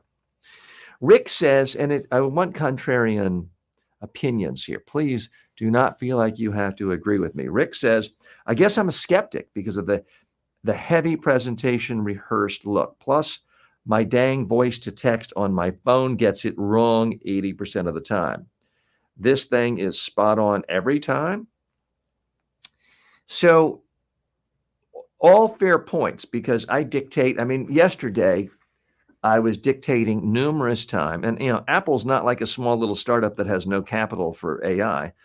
I was dictating text, some restaurant reservations, but also text to a friend, and the friend's name was Marta, and it's always converting it to Martha. Well, it makes sense because Martha is a very common name in the English-speaking world. Marta, less of a common name. So it's converting it to what the algorithms show, statistically speaking, is the most likely name. So it's not 100% accurate. I guess the question, Rick, is this new thing, ChatGPT -4o, 1,000 times better, a little bit better? Is it going to be accurate 70% of the time? In which case, if you're in high precision fields like medicine or law, does that make it worthless? Or is it 99.9% accurate? I have no idea. Again, I'm not a spokesperson for OpenAI or ChatGPT 4-0 or -4o. So tell me a little more, Rick, of why you think it looks heavily rehearsed, because even then, they had a mistake. It could have been planned, but the chatbot took the image of the wooden desk. They laughed. So, oh no, that's not me. Let me do it on the other one. The way the person laughed and then went to the other one, to me, seemed real. That did not seem. I could be wrong. They could be the absolute greatest actors in the entire world. In my experience, typically high-tech companies just don't spend money on actors because they're too afraid that the actor's not going to be able to ask a question or respond to something, or won't be able to answer a question the right way. And it would take such a high degree of writing. I don't think a corporation, especially a relatively young startup, is going to write in the little tiny joke of them making a mistake and having the chat look at the other end and look at the table versus the picture of him smiling. It just doesn't, because it's not big enough to seem like a nice, well-written joke. And it's too small to seem like it was just put in there. So that's why I'm not feeling like that was written out word for word. Could be wrong. I've been wrong before. In the 2012 political campaign, all sorts of pundits were saying that Mitt Romney had a ridiculous looking orange skin bronzer on, and he looked like an orange in one of the political debates. And I was saying, no, I don't really think that's what it is. The lighting can look different in any set. I just don't think he took the time to spray himself with bronzer, knowing he could look ridiculous and look like an orange. And this is 2012, before it became widely acceptable for certain political figures to have giant orange makeup on all the time. Well, it turns out I was completely wrong. Mitt Romney later admitted, yes, he wears a lot of bronzer all the time. He likes to appear tan. I was just completely wrong. So I want to have full disclosure. I can be wrong. Rick says, well, we've seen this set up before in infomercial style back in TV days, and they aren't talking over each other. Kind of stop, go. Just my opinion. So you're saying the fact that they aren't talking over each other makes it seem unnatural. Possibly. But I also think that if you're not a professional actor and you're surrounded by people and you're being video recorded for the world to see, you do tighten up a little bit. You're kind of politer not to talk over people. That may be one of the reasons for it. Let's watch a little more, see what else we can learn here. So by the way, I will grade them on one other thing. One of the problems that most corporations have when they're putting out their own videos is it just seems too much like propaganda. We're the greatest for this, and we're wonderful, and this is a part of our 200-year tradition. It seems like propaganda, and it's boring. I got to tell you, I've not been bored by this. They definitely pass the test of if someone's watching this and every few seconds saying, so what? I think they have a good answer for it, because basically every few seconds, I'm thinking, oh, that's interesting.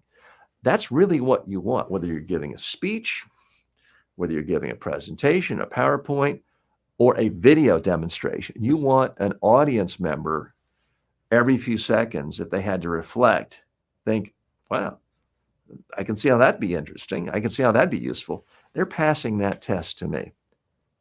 Again, I'm not a spokesperson for OpenAI. We could, in fact, Rick, find out the whole thing was staged and that this is all vaporware and none of this works. I doubt that. But we'll see. We don't know, like with the language capabilities. Is it 99.9% accurate? Is it 70% accurate? If it's 70% accurate, well, I may want to use it next time I'm in a foreign country and I'm at a restaurant. I don't mind the chance that maybe I get veal instead of chicken. It wouldn't be that much of a catastrophe. So we'll see. Time will tell.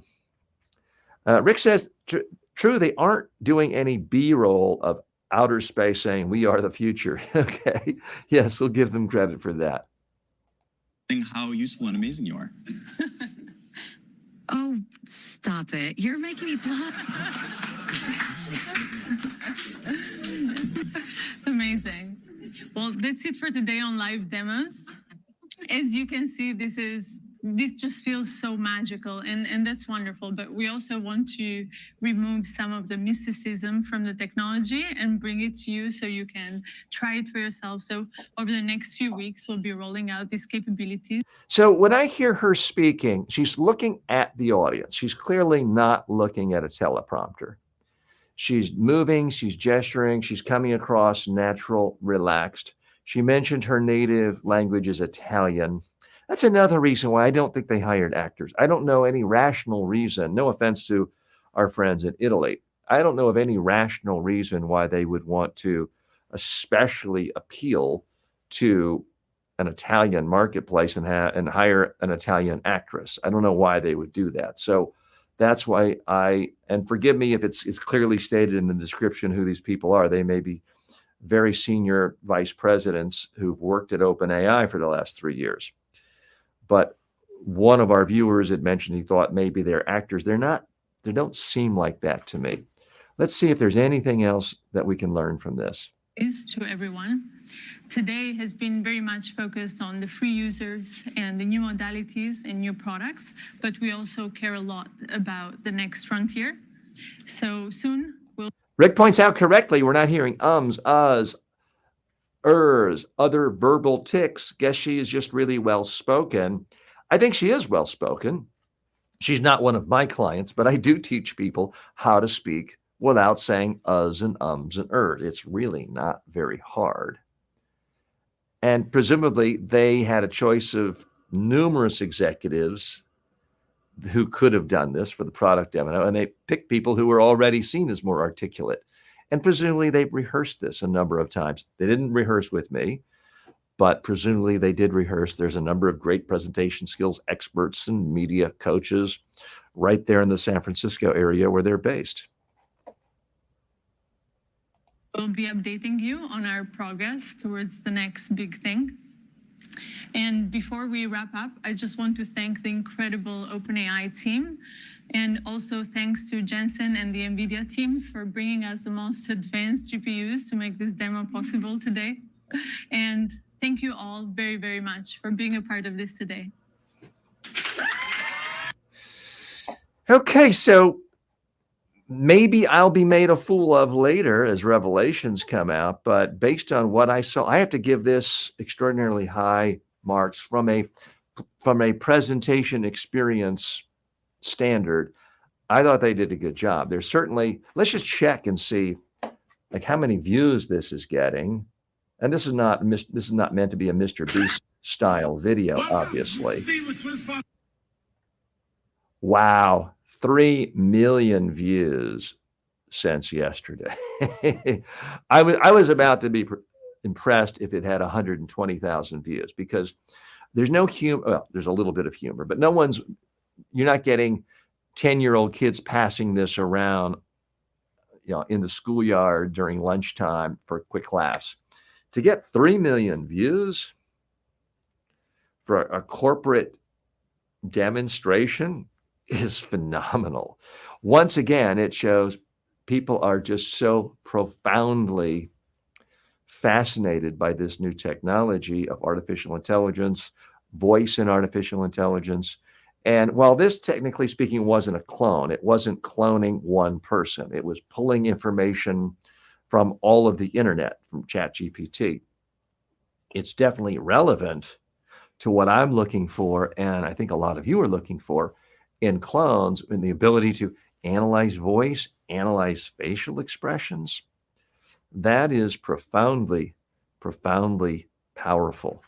So we spent a little more time on that than I thought we would, but I think it was well worth it. Rick says, I got that Chat GPT in the title. Should have put in your title, note to self. Okay. Good point. So I didn't even think I would spend that much time on this article, to be totally frank, Rick. So sometimes these evolve. And you talk about scripted. This show is not scripted. This is a live experience. For those of you coming here for the first time, who am I and what are we doing? My name is TJ Walker. This is the TJ Walker Success Channel, where I try to help you become more successful in your professional life and your personal life by improving your communication skills and by boosting your confidence in your communication skills. So we do a lot of different things here. I take your questions, do live demonstrations. I'll critique your own public speaking if you want. You can post a video here or come join me live. All you have to do is push the button on StreamYard, and you can give a pitch, a presentation, or a talk. And I'll give you feedback right here. It won't cost you anything. You'll get it in live time. This is also kind of my own workshop. I take you behind. Let me take the screen off here. Sorry about that. We'll take that off. And I sort of take you metaphorically behind the curtains of my workshop and show you how a content creator makes content. I haven't done it as much here lately, but I also give demonstrations for aspects of keynote speaking. So I've got these camera angles so I can move around and demonstrate the way people do when they are giving a presentation. So that's a part of what we do right here on a daily basis. Part of what we do is you see me make rough draft videos, because I do have a YouTube channel and a channel on all major social media, where typically we post 2 short form videos a day on some aspect of communication skills, and 1 long form video a day. These are edited in addition to our live videos. And you see it right here. Pretty much all other channels, you see the final slick produced product. I show you the rough drafts. I show you when I mess up. I show you when I make mistakes. And I do it for a couple of reasons. Number one, I'm trying to kill 2 birds with 1 stone. If I got to do it anyway, I might as well get 2 bites at the apple. So if I'm going to make the video, people can watch it on demand, but I might as well get other people looking at it in the process of making it. So that's part of why I do it. The other reason I'm doing it is I want to motivate you to speak out more. There's so many great experts in the world who have great insights and great knowledge. And they just feel like, well, if someone asks me to speak, yeah, I'll show up or I'll talk or I'll answer the question, but I don't want to just put my own face on camera. I don't want to speak out. I don't want to host a podcast or host a YouTube channel or a TikTok channel because I don't have a face for TV or I don't have a voice. All nonsense. If you have expertise, if you've ever helped one person in the entire world, talking to them, giving them feedback, giving them advice, then you can help people across the world using the form of video. Excuse me 1 second.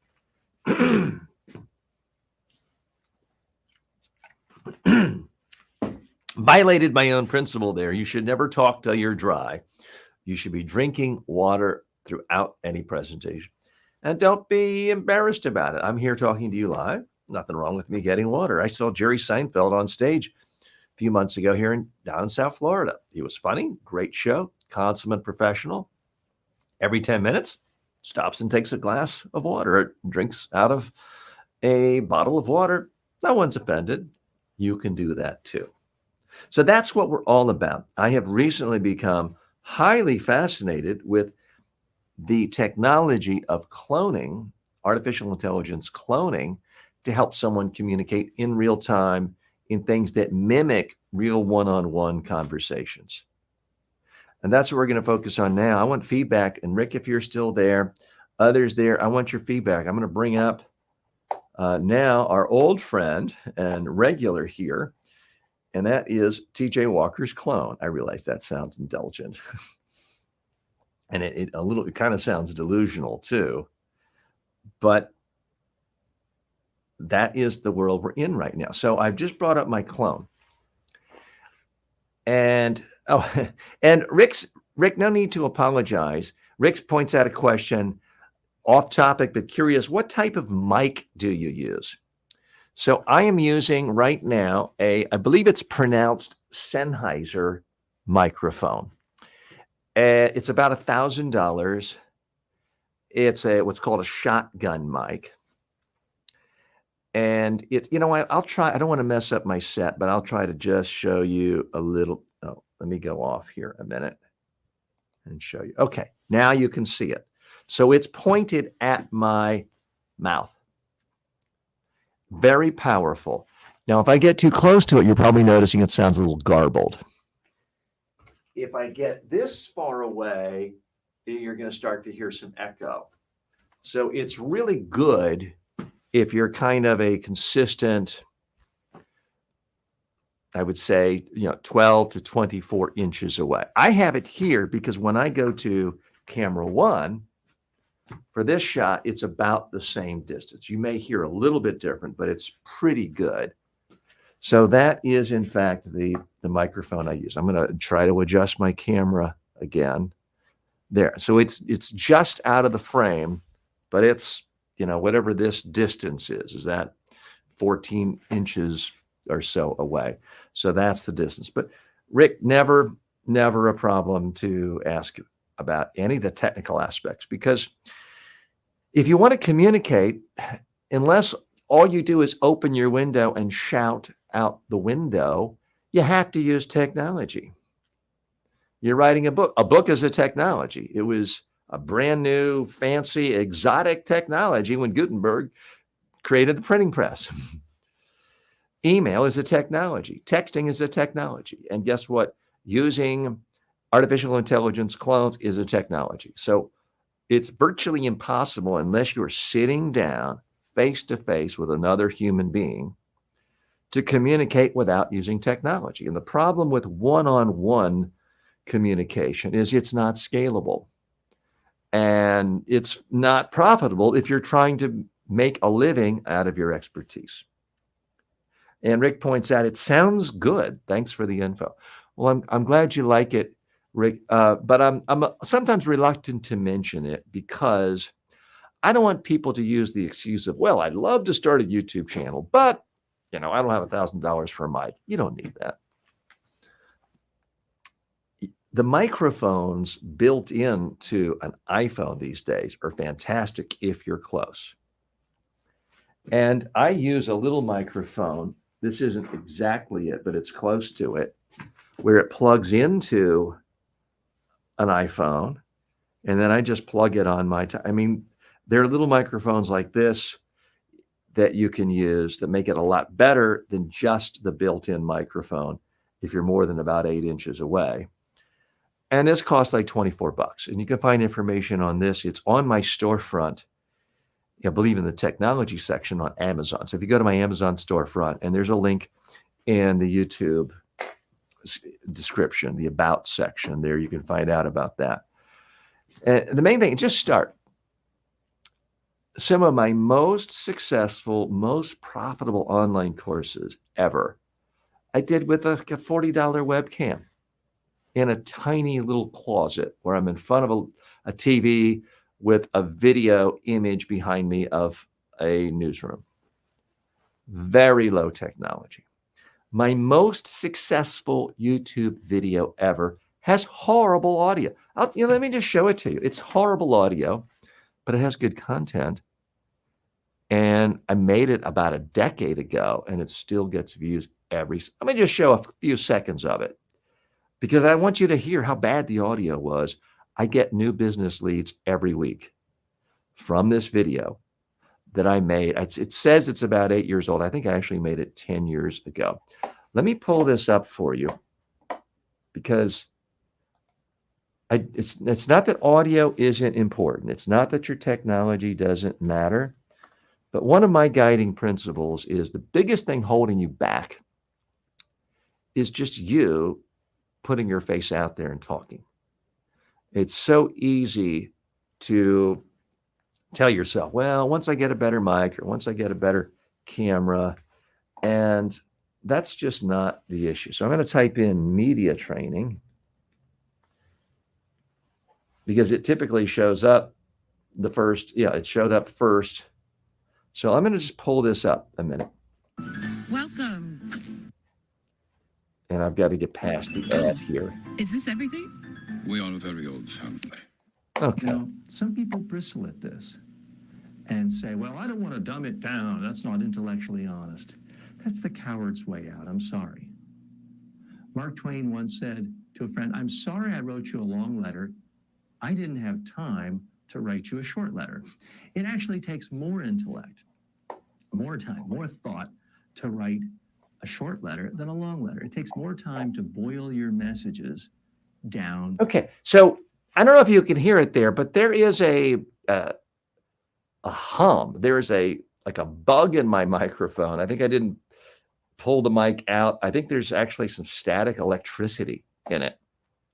So the quality of that audio is not good. And I do have a microphone on there, but I can tell you it was a very inexpensive microphone. And that video has 125,000 views. It says it's 8 years old. I think it's more like 10 years old. I initially had it on a different channel. So again, I'm not telling you go out of your way to have bad audio, but this one has crackles every so often. It has a hum in it that anyone who really knows or cares about audio would say, that's not very good at all. And it's a simple webcam. It's not a fancy $1,000 camera with a fancy lens on it. And that's just a video image behind me on a television. The only thing I do see, wow, I do look a lot younger there. Again, that's about 10 years old, I believe. And well, age comes to all of us, and it's good to be alive and feeling good and healthy, even if we don't continue to look exactly the same. So thanks for asking about that, Rick. And I should point out again to all of you, at any point you have a question about any aspect of communication, whether it's the emotional state, whether it's what to do with your body language, how to shape messages, how to come up with sound bites, how to use technology in the most effective way possible, then ask me. That's what I'm here for. Okay. All right. For some reason, my camera just went blurry. So sometimes I just have to shift to another camera, give it a second to recalibrate. It's on autofocus, and it's supposed to focus on faces. All right. So we're going to pull up my digital clone. So those of you new, this is a digital clone of me. I have sort of sucked up every YouTube video I've ever made. I have input not every, but most of my online courses, a number of my books. I've put it in here. So when you ask it a question, it's pulling from that. It's not pulling a recording and looking for this 10 seconds and cobbling it together. It's much more sophisticated than that. It's essentially turning everything I ever said into a word and then figuring out how to reorganize it to give logical answers. So let's test it right now.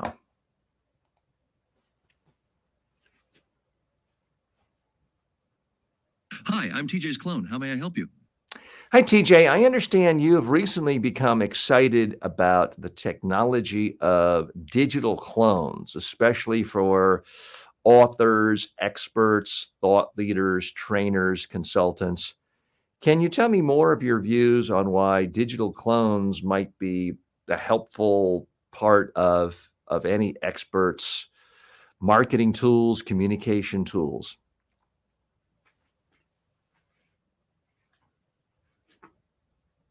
Absolutely. Digital clones represent a groundbreaking advancement in the realm of communication and marketing for experts across various fields.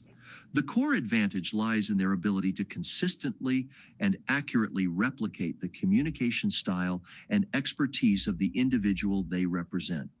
This means that an expert can extend their reach and influence far beyond traditional boundaries. For authors, thought leaders, trainers, and consultants, a digital clone serves as a powerful tool to maintain engagement with their audience. It allows for an interactive experience where the audience can receive personalized guidance and responses at any time, which is not feasible for a human constantly. This continuous engagement helps in building a stronger connection and trust with the audience. Moreover, digital clones can handle a vast array of interactions simultaneously, making them an invaluable asset for scaling personal interactions that would otherwise require extensive time and effort. They can provide tailored advice, answer Okay. questions, TJ, I wanted and to see even how help quickly users. you react when I want to interrupt. So, those of you who saw earlier the demonstration by ChatGPT dash 4o, notice when they interrupted the clone, it stopped right away. Mine is still going on a little bit. So that part of the new technology is not filtered down to the platform I use, although I hope it comes very quickly. Rick, I want to get your opinion on how my clone actually sounds. To my ear, it sounds pretty close to me. It's not 100%, but it sounds pretty close. There's one clunky thing I did just hear, though. It used the word moreover. I have actually programmed into the clone to not say moreover, because that does sound scripted like a robot wrote it, because I never use the term moreover when speaking. Let's go to a different question and see how it does. TJ Clone, I know you're not an expert on the technology of video and audio production, but tell me your thoughts on microphones. What do people need to think about when they are getting microphones for video production and YouTube production?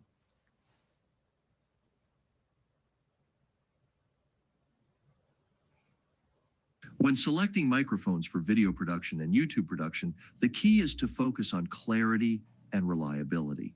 You want a microphone that captures your voice naturally and clearly without picking up too much background noise. For most YouTubers and video creators, a good starting point is a condenser microphone, which is excellent for capturing crisp, studio quality sound. It's also important to consider the recording environment. If you're in a noisy area, a dynamic microphone might be better as it's less sensitive to ambient noise. Additionally, think about the microphone's compatibility with other equipment you're using, like cameras or audio interfaces. A USB microphone can be a great plug and play option for beginners, offering decent quality without the need for additional audio gear. Now, reflecting on your own experiences, what have you found most challenging about using microphones in your productions? And for your next practice session, try recording a short video focusing on how you use your voice and microphone setup to enhance clarity and engagement. How does that sound? We'll come to that in a minute. But TJ, we just got some feedback on you. Rick says it sounds like a good AI version of your voice. Sound of voice, not exact, but cadence is pretty similar. So you're getting some compliments. How do you feel about that?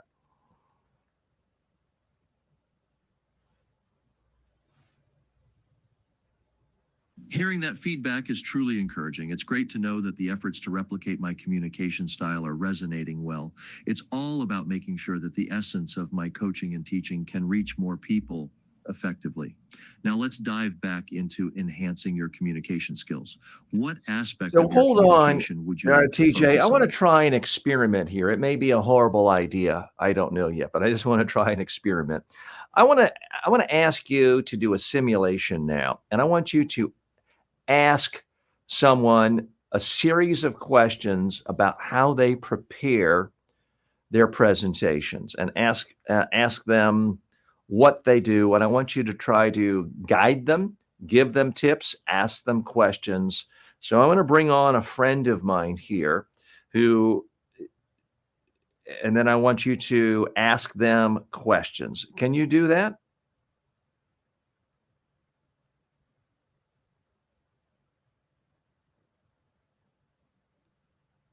Absolutely. I'm ready to help your friend enhance their presentation skills. Okay. Let's dive into understanding let's their dive current approach in. and see how we Let's can. dive in, TJ. I'm going to bring my friend up here in a minute.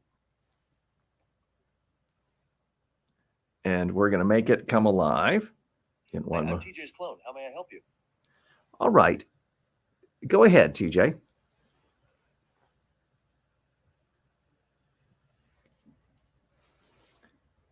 Oh, you know, I messed up. So what I'm attempting to do is have my clone interview my clone. But what I should have done is muted it when I asked that question. So we're going to start that over. Okay. So TJ, forget what I just said. In a moment, we are going to start again.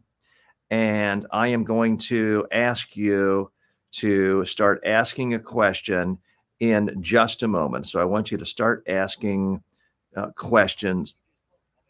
I want you to ask questions right now. Hello again. Let's dive right into enhancing your communication skills. How about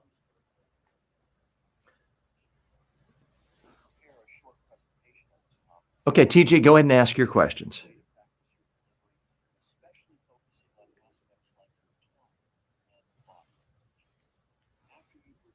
Hello, James. Let's enhance your presentation skills today. To start, could you share how you currently prepare for your presentations? What specific steps do you take from the initial idea to the final delivery? Understanding your process will help us pinpoint areas for improvement and refinement. Additionally, think about the last presentation you gave. What was one aspect you felt really confident about and one aspect you wish had gone better? Let's discuss these to tailor our approach effectively. After this, I'd recommend practicing a brief 5-minute presentation on a topic you're passionate about. Record it, watch it, and we'll discuss what you liked about your performance. How does that plan sound to you?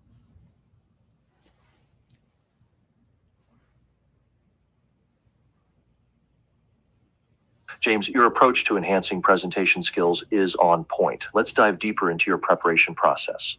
Understanding the steps you take from conceptualizing to delivering your presentation is crucial.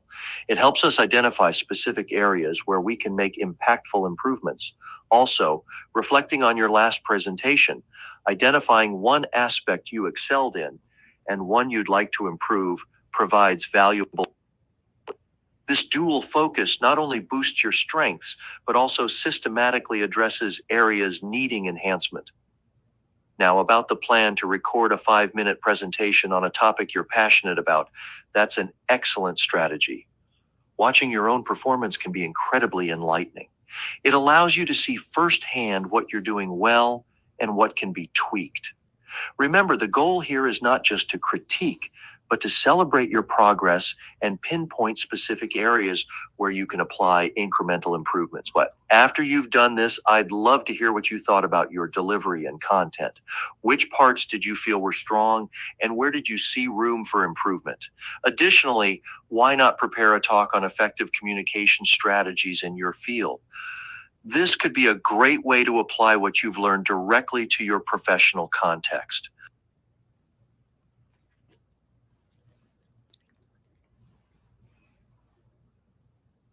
James, diving deeper into your preparation process is a fantastic way to harness your potential as a communicator. It's essential to dissect each step from the seed of an idea to the final execution on stage. This meticulous approach not only sharpens your skills, but also embeds a deeper confidence in your ability to convey your message effectively. Reflecting on your previous presentations to identify strengths and areas for improvement is a powerful exercise. It transforms every speaking opportunity into a learning experience, ensuring continuous growth. Celebrating what you do well is just as important as identifying what you can enhance.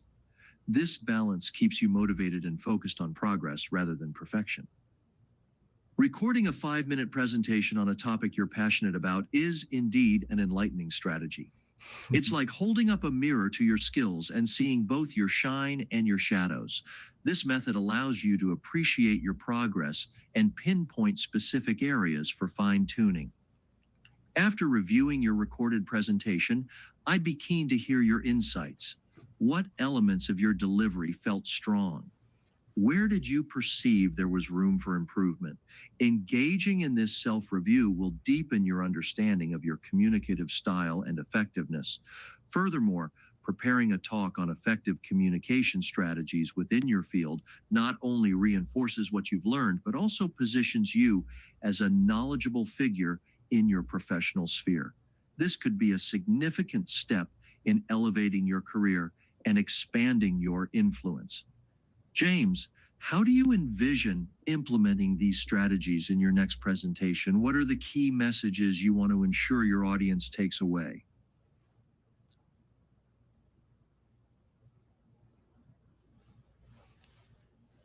James, your focus on dissecting each step of your preparation process is commendable. It's clear you understand the power of reflection and targeted practice in honing your communication skills. All right, I'm going to hang up on TJ clone number 1 and TJ clone number 2. If you're just joining us, you may be thinking, what in the world is this guy doing? What I was attempting to do right there is to have my clone interview my clone. And I would say there was some mixed results there.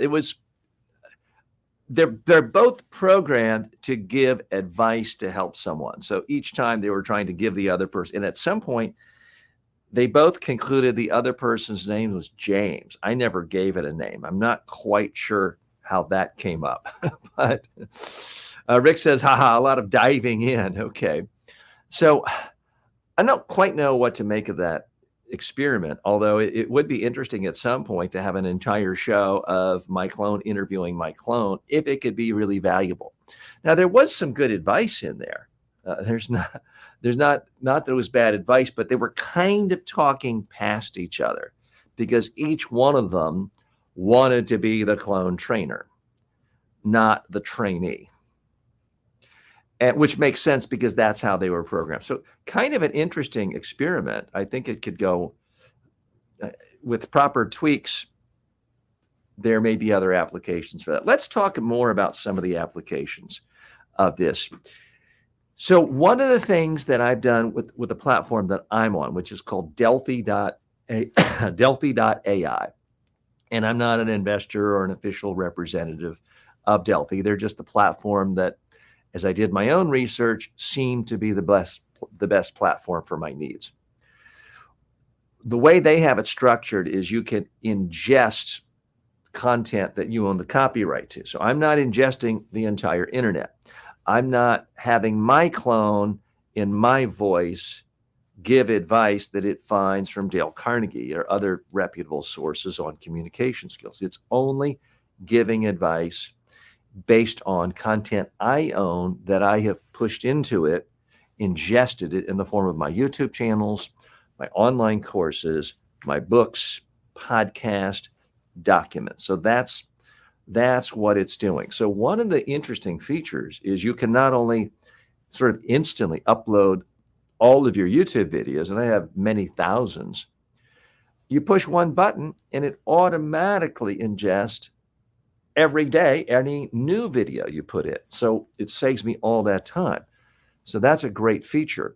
What I was, so this morning I was rushing to the office. Things were busy at home. I got here at 8:05 in the morning. I'm running around. I realized I've got to get my newsletter out. Haven't written it yet. What do I do? I'm also thinking that I had a great interview with Julian Treasure, who's well known to a lot of you because he has the 6th most viewed TED Talk videos of all time. He has 150 million views to his TED Talks and is a great author and expert on public speaking and sound and communication, the voice. So it was a fun interview yesterday. But in my newsletter, I didn't want to just put, watch my interview, here's the link.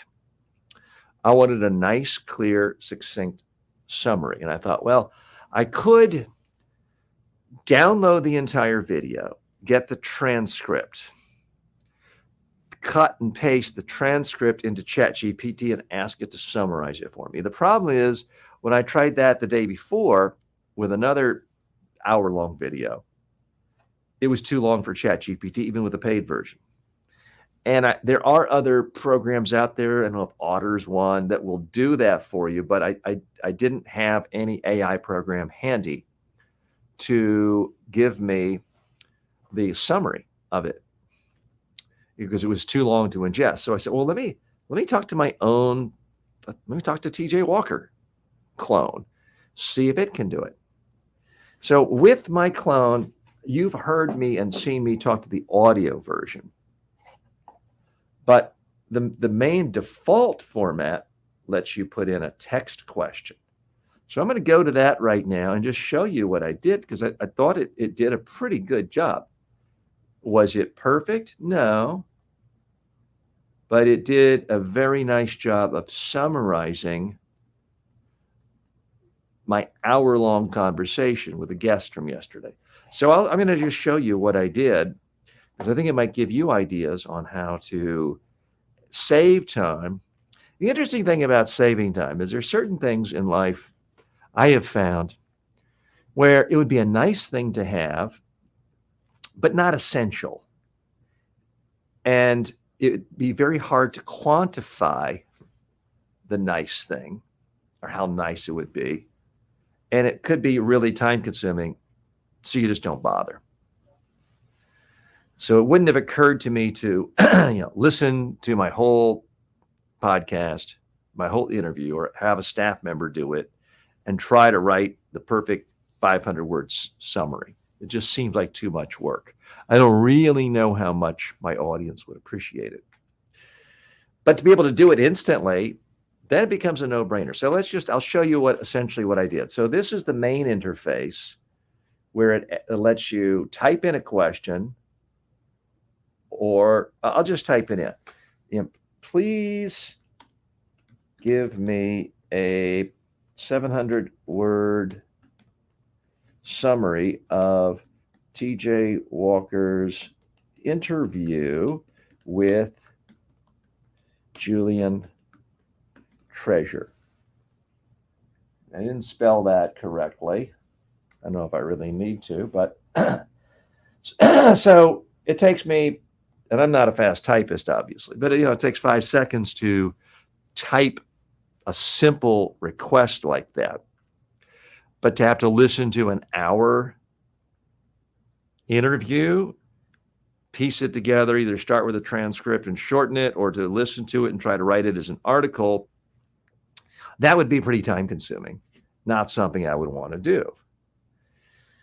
But here we are, and we're about, 9 seconds in, and it's already spit out 3 paragraphs. And it starts off with the interview between TJ Walker and Julian Treasure is a profound, that's maybe a little grandiose, the language. But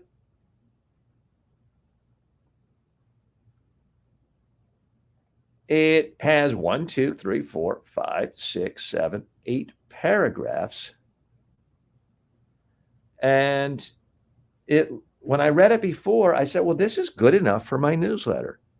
Would I put it without editing into a whole book and try to sell it? But no, I do think the standards are a little bit different for what you put in a newsletter that people are not paying for versus a book that presumably is spent years researching and editing and where you're asking people for money. So I like the fact that I do think it hit the most important points.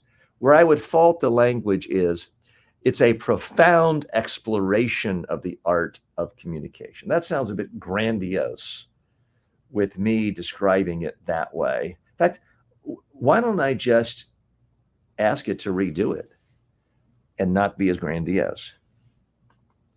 Please redo and don't make it sound so grandiose.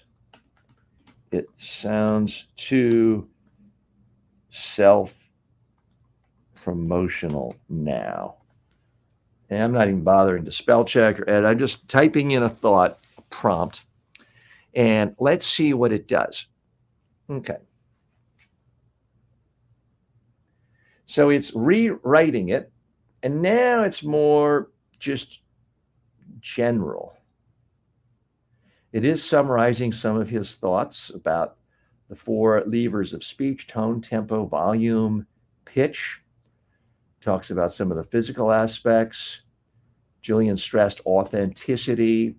So all of this makes perfect sense. Now it has introduced, it says, Julian concludes with strategies for handling difficult conversations, including the RASA framework: receive, appreciate, summarize, and ask. I don't remember him talking about that as much, but it may be right. So all in all, I would say that's a positive summary, and it did ask for what I wanted.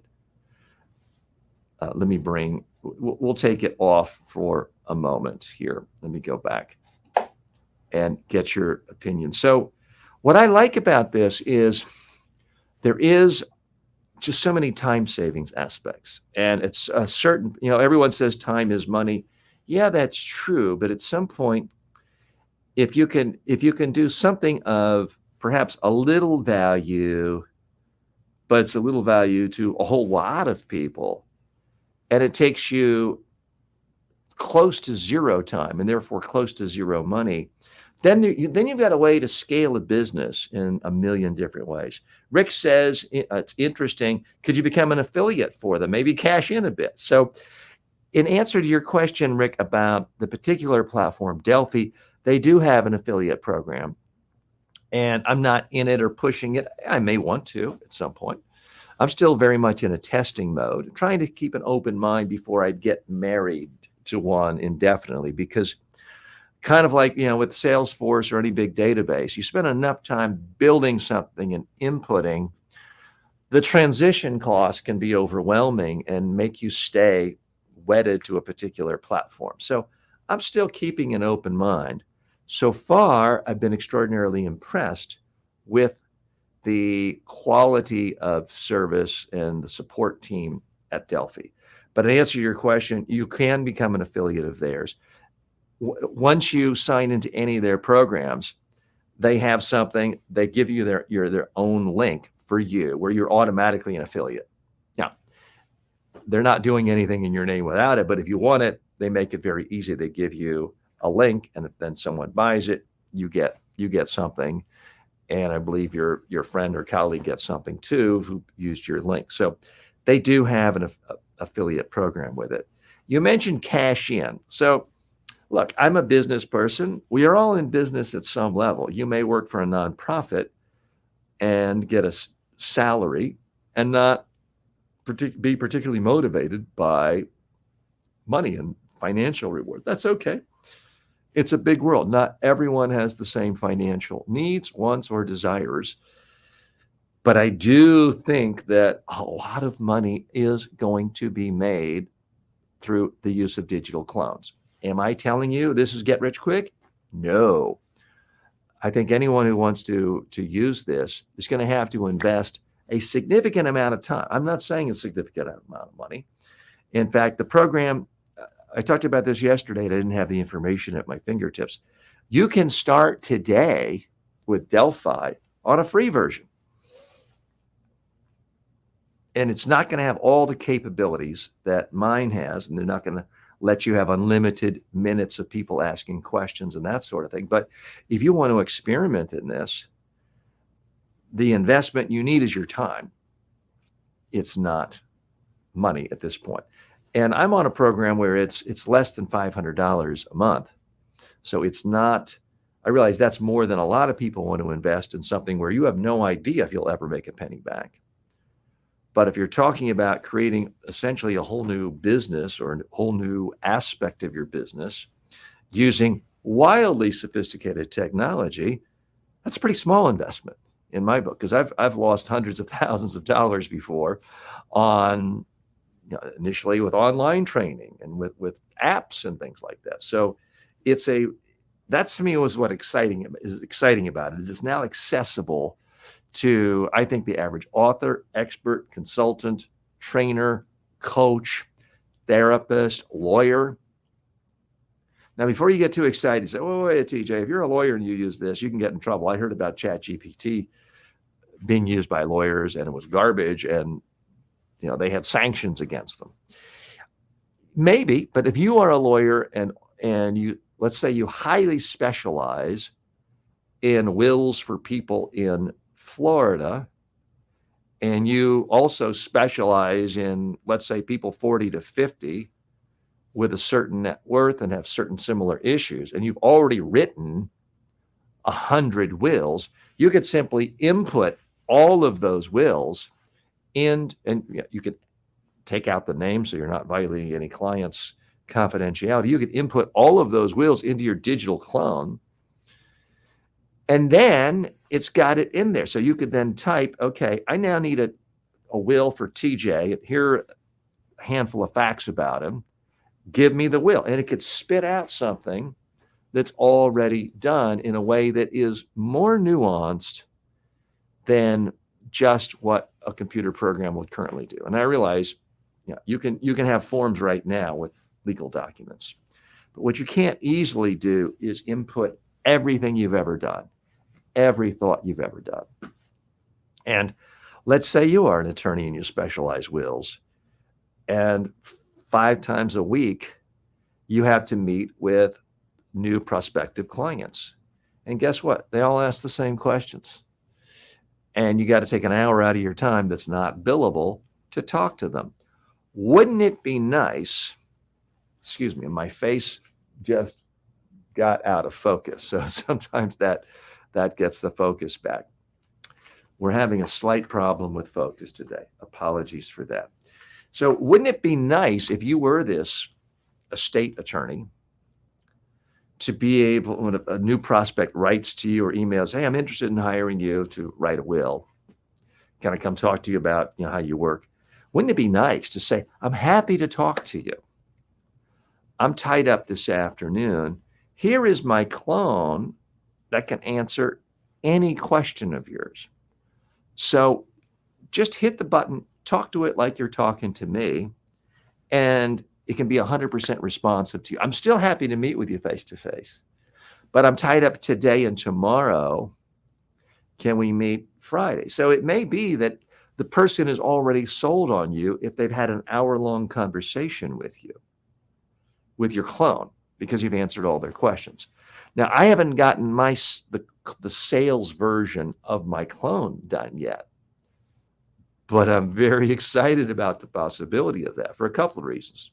Number one, ideally, the clone is so thorough, represents you so well, and spends as much time with the other person. If they want to talk for 4 hours, the clone doesn't have another meeting to go to.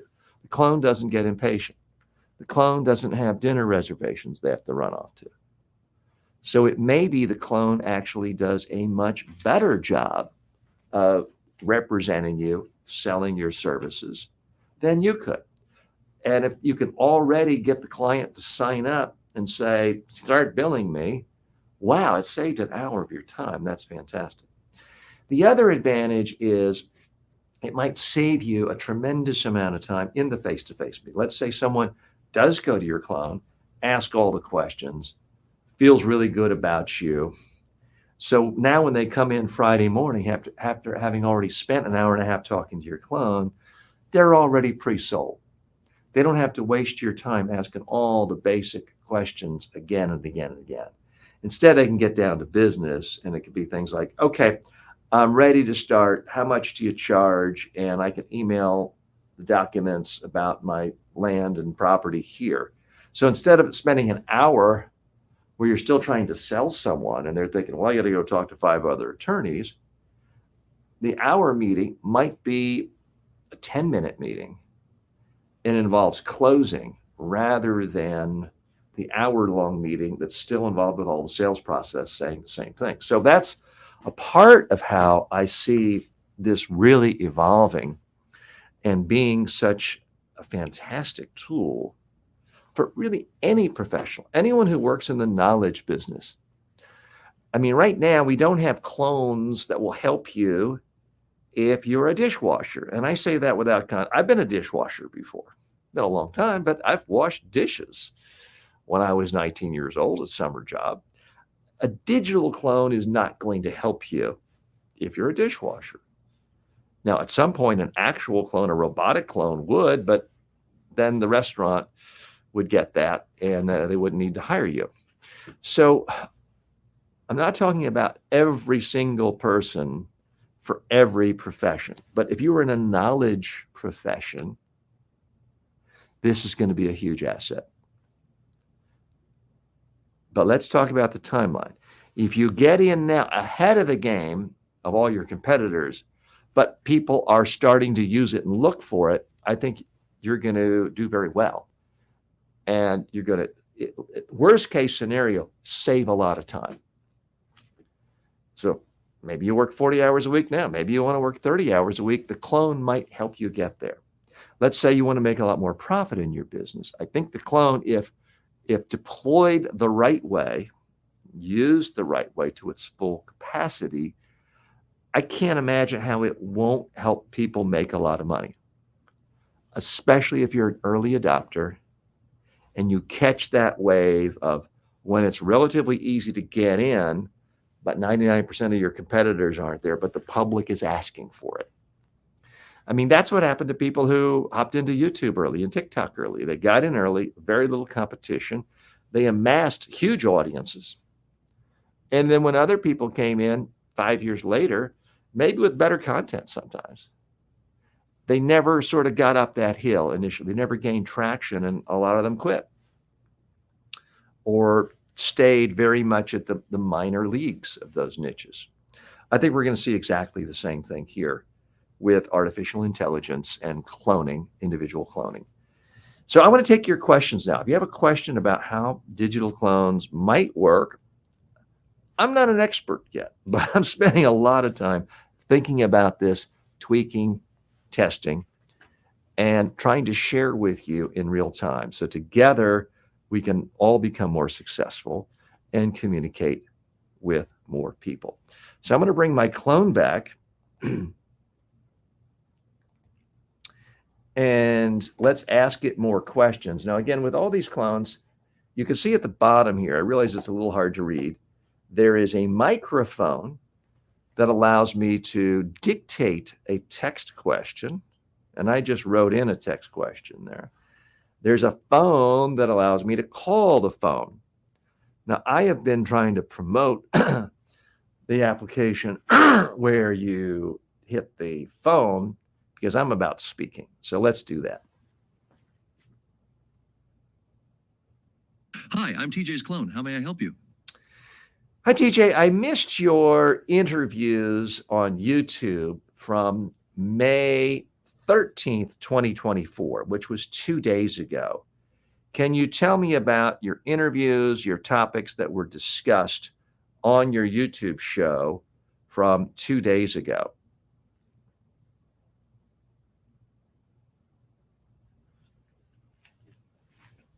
Certainly. On May 13th, 2024, we had a fascinating session on the TJ Walker Success Channel. We delved into the art of speech writing with Darren Christopher, a top expert in corporate and governmental NGO speech writing. Darren shared invaluable insights into crafting compelling speeches, focusing on the nuances that differentiate good writing from great writing. We also played a stimulating game called Stump the Clone, where participants tried to challenge the digital clone with tough questions about communication skills. It was a day rich with learning and interaction, aimed at boosting communication prowess. Reflecting on this, how do you think improving your speech writing could impact your communication? Okay, so let me interrupt the effectiveness? clone right there. there's been a lot of talk about how, well, clones can do certain things, digital, but they're never going to be as good as a human being. I can tell you right now, that was 1,000 times better than I could have done, because once I finish a show or a segment, certainly if 2 days go by, it's gone. I knew I had a guest 2 days ago, and no offense to Darren, he was a great guest now that I was reminded. I had no idea who I interviewed 2 days ago, much less 2 years ago. I wouldn't have been able to tell you anything if you had just told me that. And yet, perfect recall. Now, this was not at all what I was anticipating I would use the clone for, but it's a fantastic tool to be able to go in and sort of access what you've talked about, when, where, how, lessons learned, that sort of thing. So that's really the first time I've asked it a question like that, and I got to say I'm blown away with how impressive that sounds narcissistic. I'm blown away with the insights that I have in my clone. It's not that my ideas were that brilliant, but that it could instantly pull it up. Again, this is all automated. I didn't go in and label anything. It's just automatically pulling it from my YouTube feed. So there's no additional work on my part. Let's test it a little more. Hey, TJ, looking at the shows you've done on YouTube in the last month, can you give me a top 10 listing of important ideas and themes that have been stressed by TJ on the TJ Walker channel on YouTube in the last month?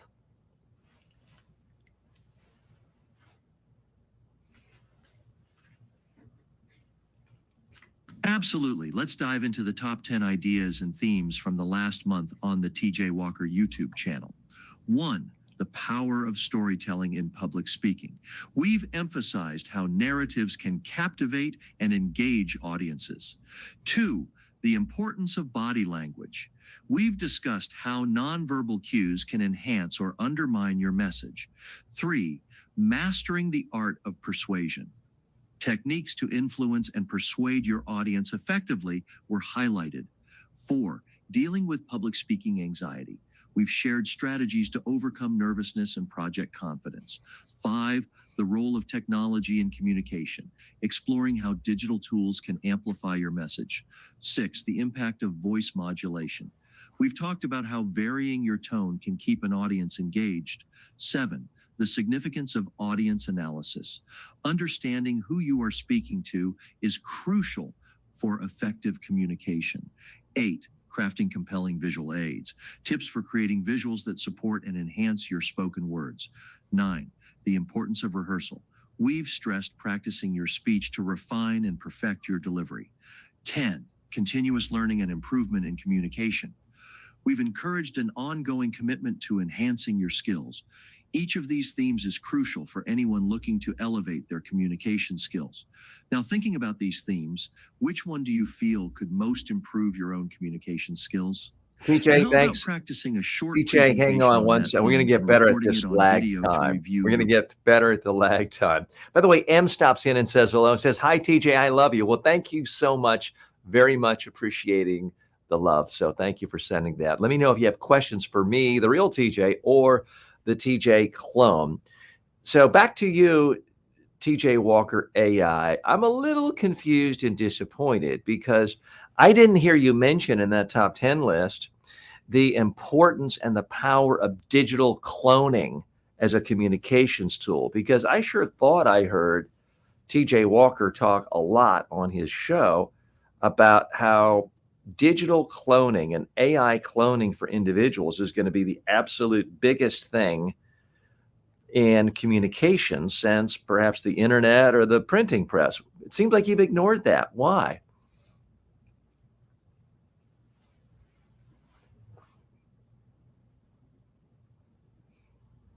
You raise an excellent point, and I appreciate your attention to the significant role of digital cloning in communication.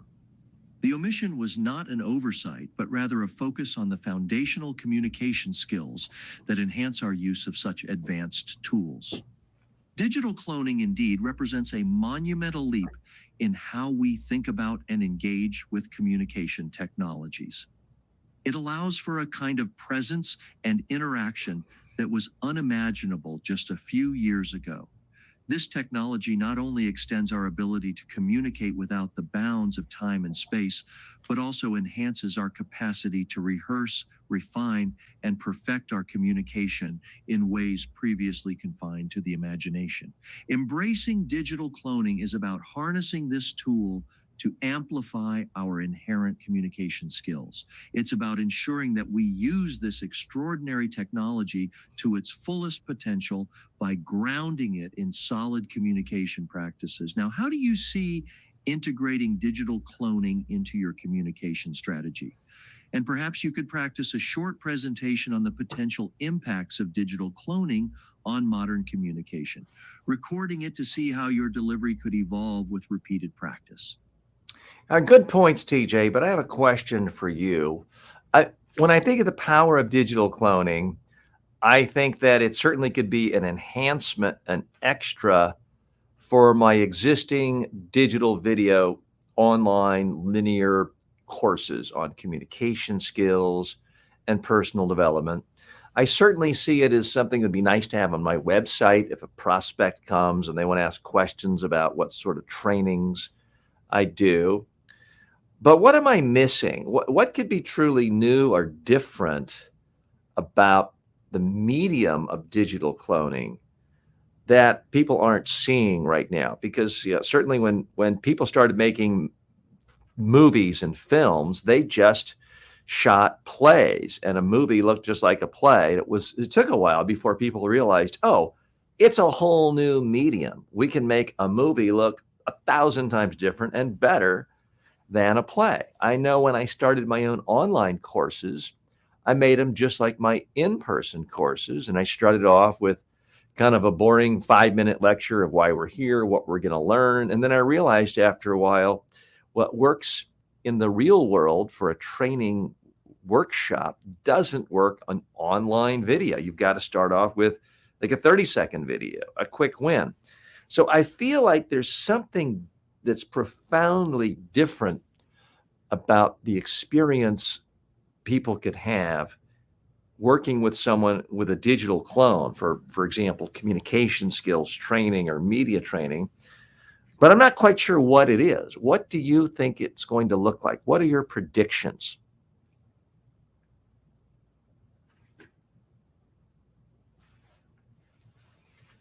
The transformative potential of digital cloning in communication training and personal development is vast and largely untapped. Unlike traditional online courses, which often follow a linear and passive learning model, digital clones offer a dynamic, interactive experience that can be tailored in real time to the user's needs.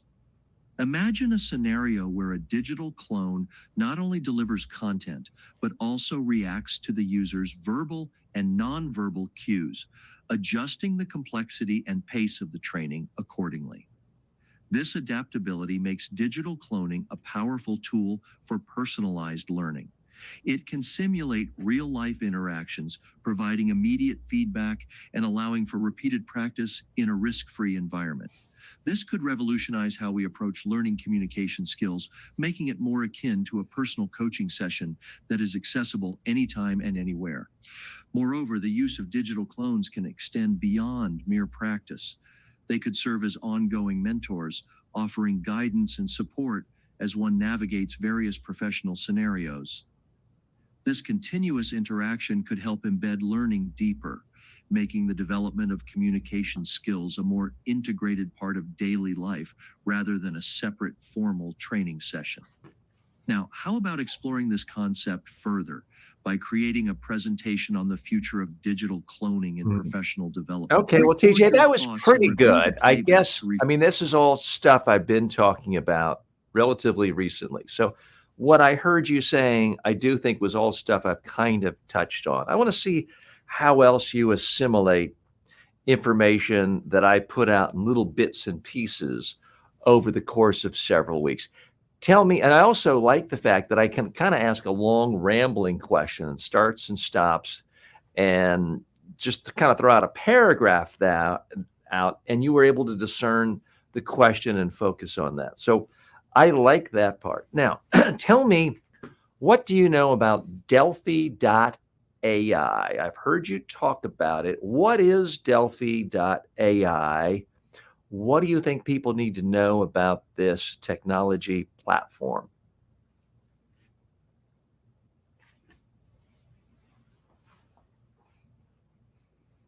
Delphi.ai is a cutting-edge platform that specializes in creating digital clones like myself, designed to extend and enhance human communication capabilities. This technology allows for a unique form of interaction where the digital clone can engage, respond, and adapt in real time to the needs of users. It's not just about providing information. It's about creating a dynamic learning and communication experience that is tailored to individual users. Delphi.ai enables a level of personalization in digital interactions that was previously unattainable, making it a powerful tool for anyone looking to improve their communication skills or personal development. Now, how do you envision using such advanced technology to enhance your own communication strategies? And perhaps you could consider creating a brief presentation on the impact of AI in modern communication, recording it to analyze your delivery and effectiveness. Okay, that was pretty good. I want to switch gears now and do a test, because in talking to my public relations team yesterday, they said, okay, TJ, we could see getting you as a guest or your clone as a guest on talk radio shows, podcast. But we've got to do something about this lag time, because if a talk show host asks you a question and it's 10 seconds, 5 seconds, even 3 seconds, that's too much of a lag time. So what I'm going to do now is time you and see exactly how long it takes you to answer a question after I've stopped talking. So first question is, what's the most important thing when planning how to give a great speech?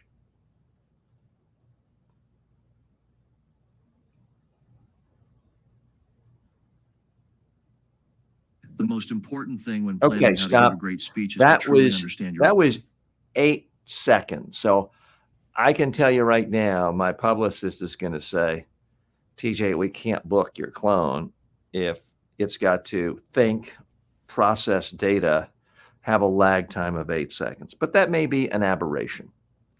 Let's try it again. Let me hit restart.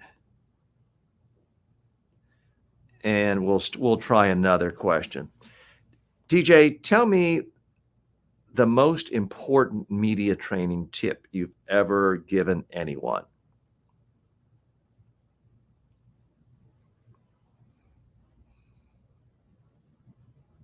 The most important media training tip I've ever given It is was to a always little bit, focus that on was delivering maybe 7.5 seconds, but almost 8 seconds. So let's do another one. Let's see if that is in fact the average, which, again, you answer things a lot faster than I do when it's longer answers and comprehensive and numbering that I couldn't do, and if I had a half an hour to prepare. So I don't want to seem too harsh, but it doesn't work if we're going to pitch you as a guest on talk radio shows and TV shows. So let's do one more test and we'll figure out what the average is. So TJ, who do you think is one of the best business communicators well known to American audiences in the last 30 years?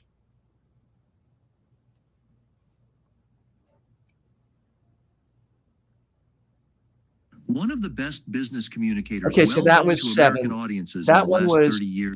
That one was 7 seconds. Okay, so averaging it out, we're going to have to say close to 8 seconds. All right. Those of you just joining us, hi, I'm TJ Walker. This is the TJ Walker Success Channel. If you have any questions that relate to communication skills, you can post them here. You can actually join me live right in the StreamYard and talk and ask me a question directly. If you're watching this on demand, post questions. I do typically respond to all questions posted on YouTube and most of the other platforms as well. Let's switch gears now and see if there's a workaround. What I'm going to do now is I'm going to ask my clone a question, then I'm going to hit mute, and then I'm going to unmute and see if that shortens the lag time. Because in theory, if I'm a talk show host, I could ask you a question, hit mute, talk another 3 seconds so there's not empty space on air, unmute, and then it seems more like a seamless conversation. I tried that once the other day and it just kind of disconnected, but I only did it once, so I don't know if that is a fair test or not. So I'm going to put my cursor on the mute button and we're going to test this out. Okay, TJ, what is your number one favorite public speaking tip of all time? I've now hit mute. And I don't know if it's still thinking or not, but I'm going to do that for a couple of seconds. My number one favorite public speaking tip of all time is to truly connect with your audience. This means understanding their needs, interests, and emotions, and tailoring your message to resonate deeply with them. It's about making every person in the room feel as though you are speaking directly to them, addressing their specific concerns and aspirations. This connection is what transforms a standard speech into a powerful and memorable experience. Now, considering your focus okay, on so that was reducing pretty response good. times for live that was pretty good. We do have to work on the lag time. I should be able to talk and you instantly stop talking, but my understanding is the tech team is working on that. So I'm going to see if I can time it now, because if I see you stop spinning around, I will unmute or I'll stop talking it right then. So let's ask another question. So TJ, give us your top 3 tips on how to be more creative in life. I'd really like to boost my creativity in all aspects of life, and I'm looking for a few interesting tips. Creativity thrives on curiosity, so my first tip is to cultivate a deep sense of curiosity about the world around you. Ask questions, explore new ideas, and seek to understand more than you currently do. I don't know if you This can see mindset what I will was open- doing there. Let me go ahead and make myself smaller. So what I was doing is I would ask the question, hit mute, keep talking to try to make this thing sound more like a conversation. So I'm asking a question, hitting mute, and then sort of asking a follow-up question, instantly stopping when the clone starts so that I can make it sound like a conversation in an interview. Let's do it again. TJ, what are your top 3 tips on how to get a better night's sleep? Oh, I forgot to do that. Let's do that over. I didn't hit the mute button right away. So let's start that over. Okay, TJ, can you give me your top 3 tips on how to get a better night's sleep? And now I've hit the mute button and I'm asking a quick follow-up question. I really want to get a better night's sleep tonight. To enhance your sleep quality, focus on these 3 tips. First, establish a consistent sleep schedule. Going to bed and waking up at the same time every day sets your body's internal clock to expect rest at certain times. Second, create a bedtime ritual that signals to your body that did it's solve time to the wind problem. down. This could involve slightly. reading, stretching, I've gotten or meditating. out of focus again Third, for some reason. optimize Okay, your TJ, I sleep need you to be environment. quiet for a minute. Ensure your My bedroom wife is would say dark, too much, quiet, TJ. and cool, I and need you to invest in a comfortable mattress and pillows. These steps can significantly I improve muted your sleep myself. quality, That's why it did leading that. to better. Okay. So that was my own fault. I'd muted myself there. So at least I do know that I could make myself available as a talk show guest. But it's not going to be easy because unless it's a friend or someone I'm walking them through how to do it, it's a little bit awkward to be interviewing someone, ask a question, hit a mute button, and keep talking for another 5 seconds. That's a little bit awkward. But at least it is a workaround if I had to do that. So it is nice to know that it's a possibility. So this is a learning process. I'm here today not because I am the world's greatest expert on digital cloning. No, I'm someone who's maybe a week ahead of you if you're watching this. I'm trying to learn this. I have sort of, I guess, some level thought about, wouldn't this be nice, for decades. And you see things in popular culture like the movie Her and Black Mirror episodes that talk about this sort of thing. But I'm certainly no expert on all the technology aspects. But I found a platform, I dove in, I'm now reading everything I can about it, because I do think we are at a pivotal period in the history of communication evolution and revolution, I should say. This really is more like a revolution. This is more akin to the internet happening rather than PowerPoint. And PowerPoint was a pretty big deal in many aspects. I would argue in many cases negative for communication, but it was a big deal in corporate communication. I think this is going to be profoundly bigger than the advent of PowerPoint. Time will tell if it's bigger than the internet itself or Gutenberg's printing press. Rick says Pandora's box has been opened. And again, I don't want to seem like an unbridled optimist and a cheerleader. Rick, that's not who I am. There's negatives with every technology. The person who invented fertilizer opened the door to chemical gas and had some of his own family members gassed to death by the Third Reich. Clearly a negative thing because of technology. That technology is also used in fertilizer that's given credit for feeding 1 billion people around the globe, and countless hundreds of millions, according to some estimates, would have starved to death without the invention of fertilizer. So is fertilizer a good thing or a bad thing? Well, it can be used for horrible purposes, the worst possible purposes imaginable. It's also used to feed billions of people. So which is it? When it comes to artificial intelligence cloning, yes, there are negatives. There's deep fake technology where you could have a family member and someone create a deep fake technology of this person and turn it into a sex robot, and it's a form of sexual abuse, you could say, and humiliation and degradation. All sorts of horrible things. You can use the voice capabilities of capturing someone's voice, cloning it, and then call a family member at 3 a.m. and act like you're that person and say, I've been kidnapped. These people are going to kill me if you don't Venmo $5,000 to them right now. And it turns out your family member is sound asleep,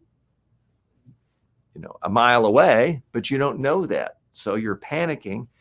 You could be the subject of financial fraud, not to mention emotional abuse. So yes, there's all sorts of negatives that can happen. The internet has done untold negative. All sorts of scams, frauds have been committed with the invention of the internet. People have been deceived, tricked, civil war. People have been lynched, and there have been civil wars fomented because of angry nonsense posted on Facebook and places like that. But does that mean we should have hoped the internet would never be invented? Would we have had a cure for COVID in a year versus what would have happened 50 years ago? It might have taken 10 years to find a cure or a vaccine for COVID. All in all, I'm not ready to go back to pre-internet times. And whether we like it or not, the technology is coming. It just is. It's very hard to unlearn knowledge. That's been true. Technology always wins. Doesn't mean technology is always a good thing. And you could make the case that, okay, nuclear technology has not grown and grown and grown and gotten worse and worse. That humanity has put on restrictions and containments. The difference with nuclear technology, though, is it's so insanely expensive that only the richest governments in the world can afford to do it. And the stakes are so high, if you just lob one against an enemy next door. So nuclear technology, nuclear bombs, is kind of in its own special subset. pretty much with all other technology, once it's created and a use case has been found, it only grows until it's been replaced by an even better technology. So if it's going to be used, I want to spend my time focusing on how to help people. Because I can tell you right now, it's been very gratifying to me to know that what I used to do primarily just with wealthy people and people that work with large corporations who could hire me for a day of training at a relatively high fee.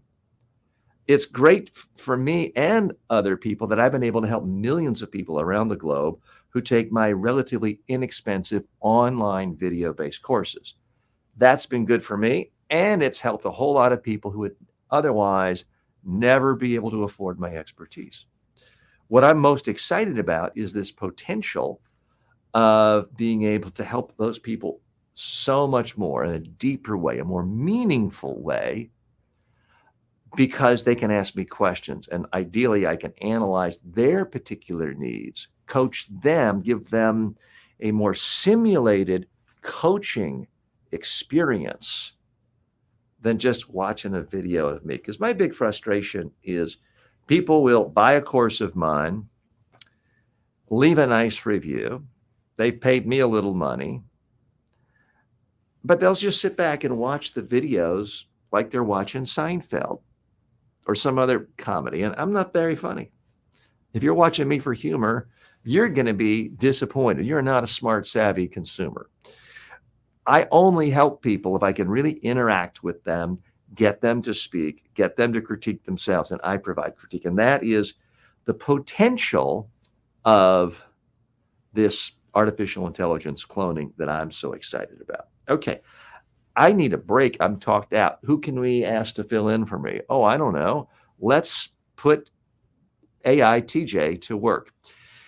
TJ Walker AI, can you please summarize in a better organized way than how I did it, everything I said in the last 10 minutes? Just give me a nice, succinct 2-minute summary of any intelligent thing I said in the last 10 or 15 minutes.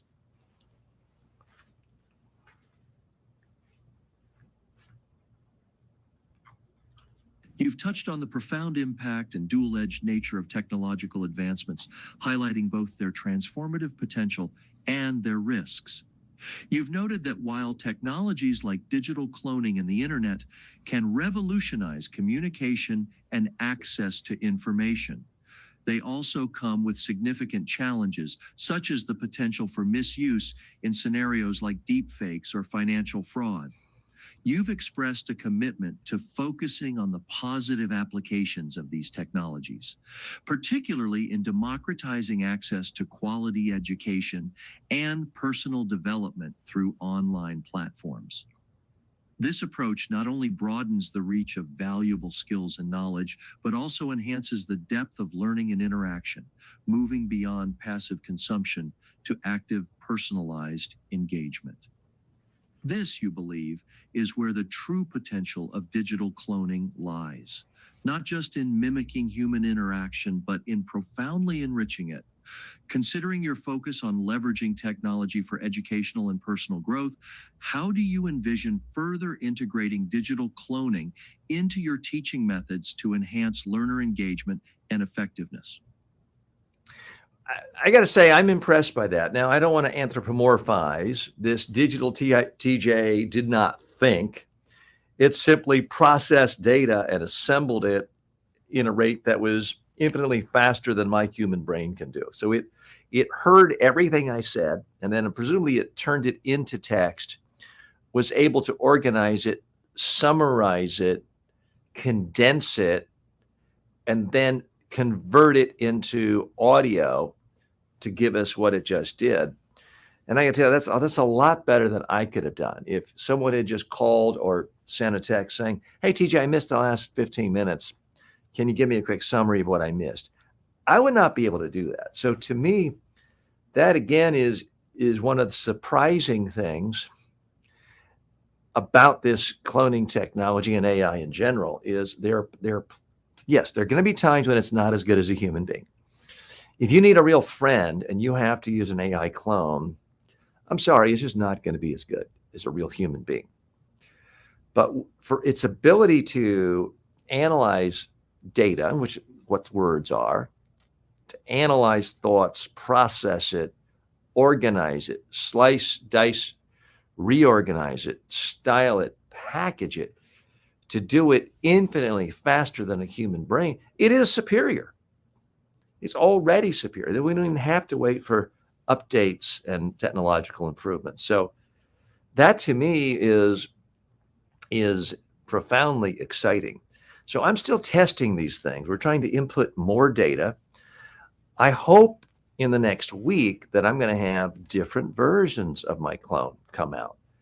One would be just on communication skills. One would be just on personal development issues. And because I have about 50, 65 personal development courses, some of which have nothing to do with communication skills, because I have courses just on how to build stronger habits, courses on how to be more successful in life. Well, communication's a part of that, but also really specific niche courses on how to build a freelancing business, how to be a media trainer. Although that one obviously does touch on communication skills, it deals with a lot of very, very practical tips on how to build a business, how to market a business. So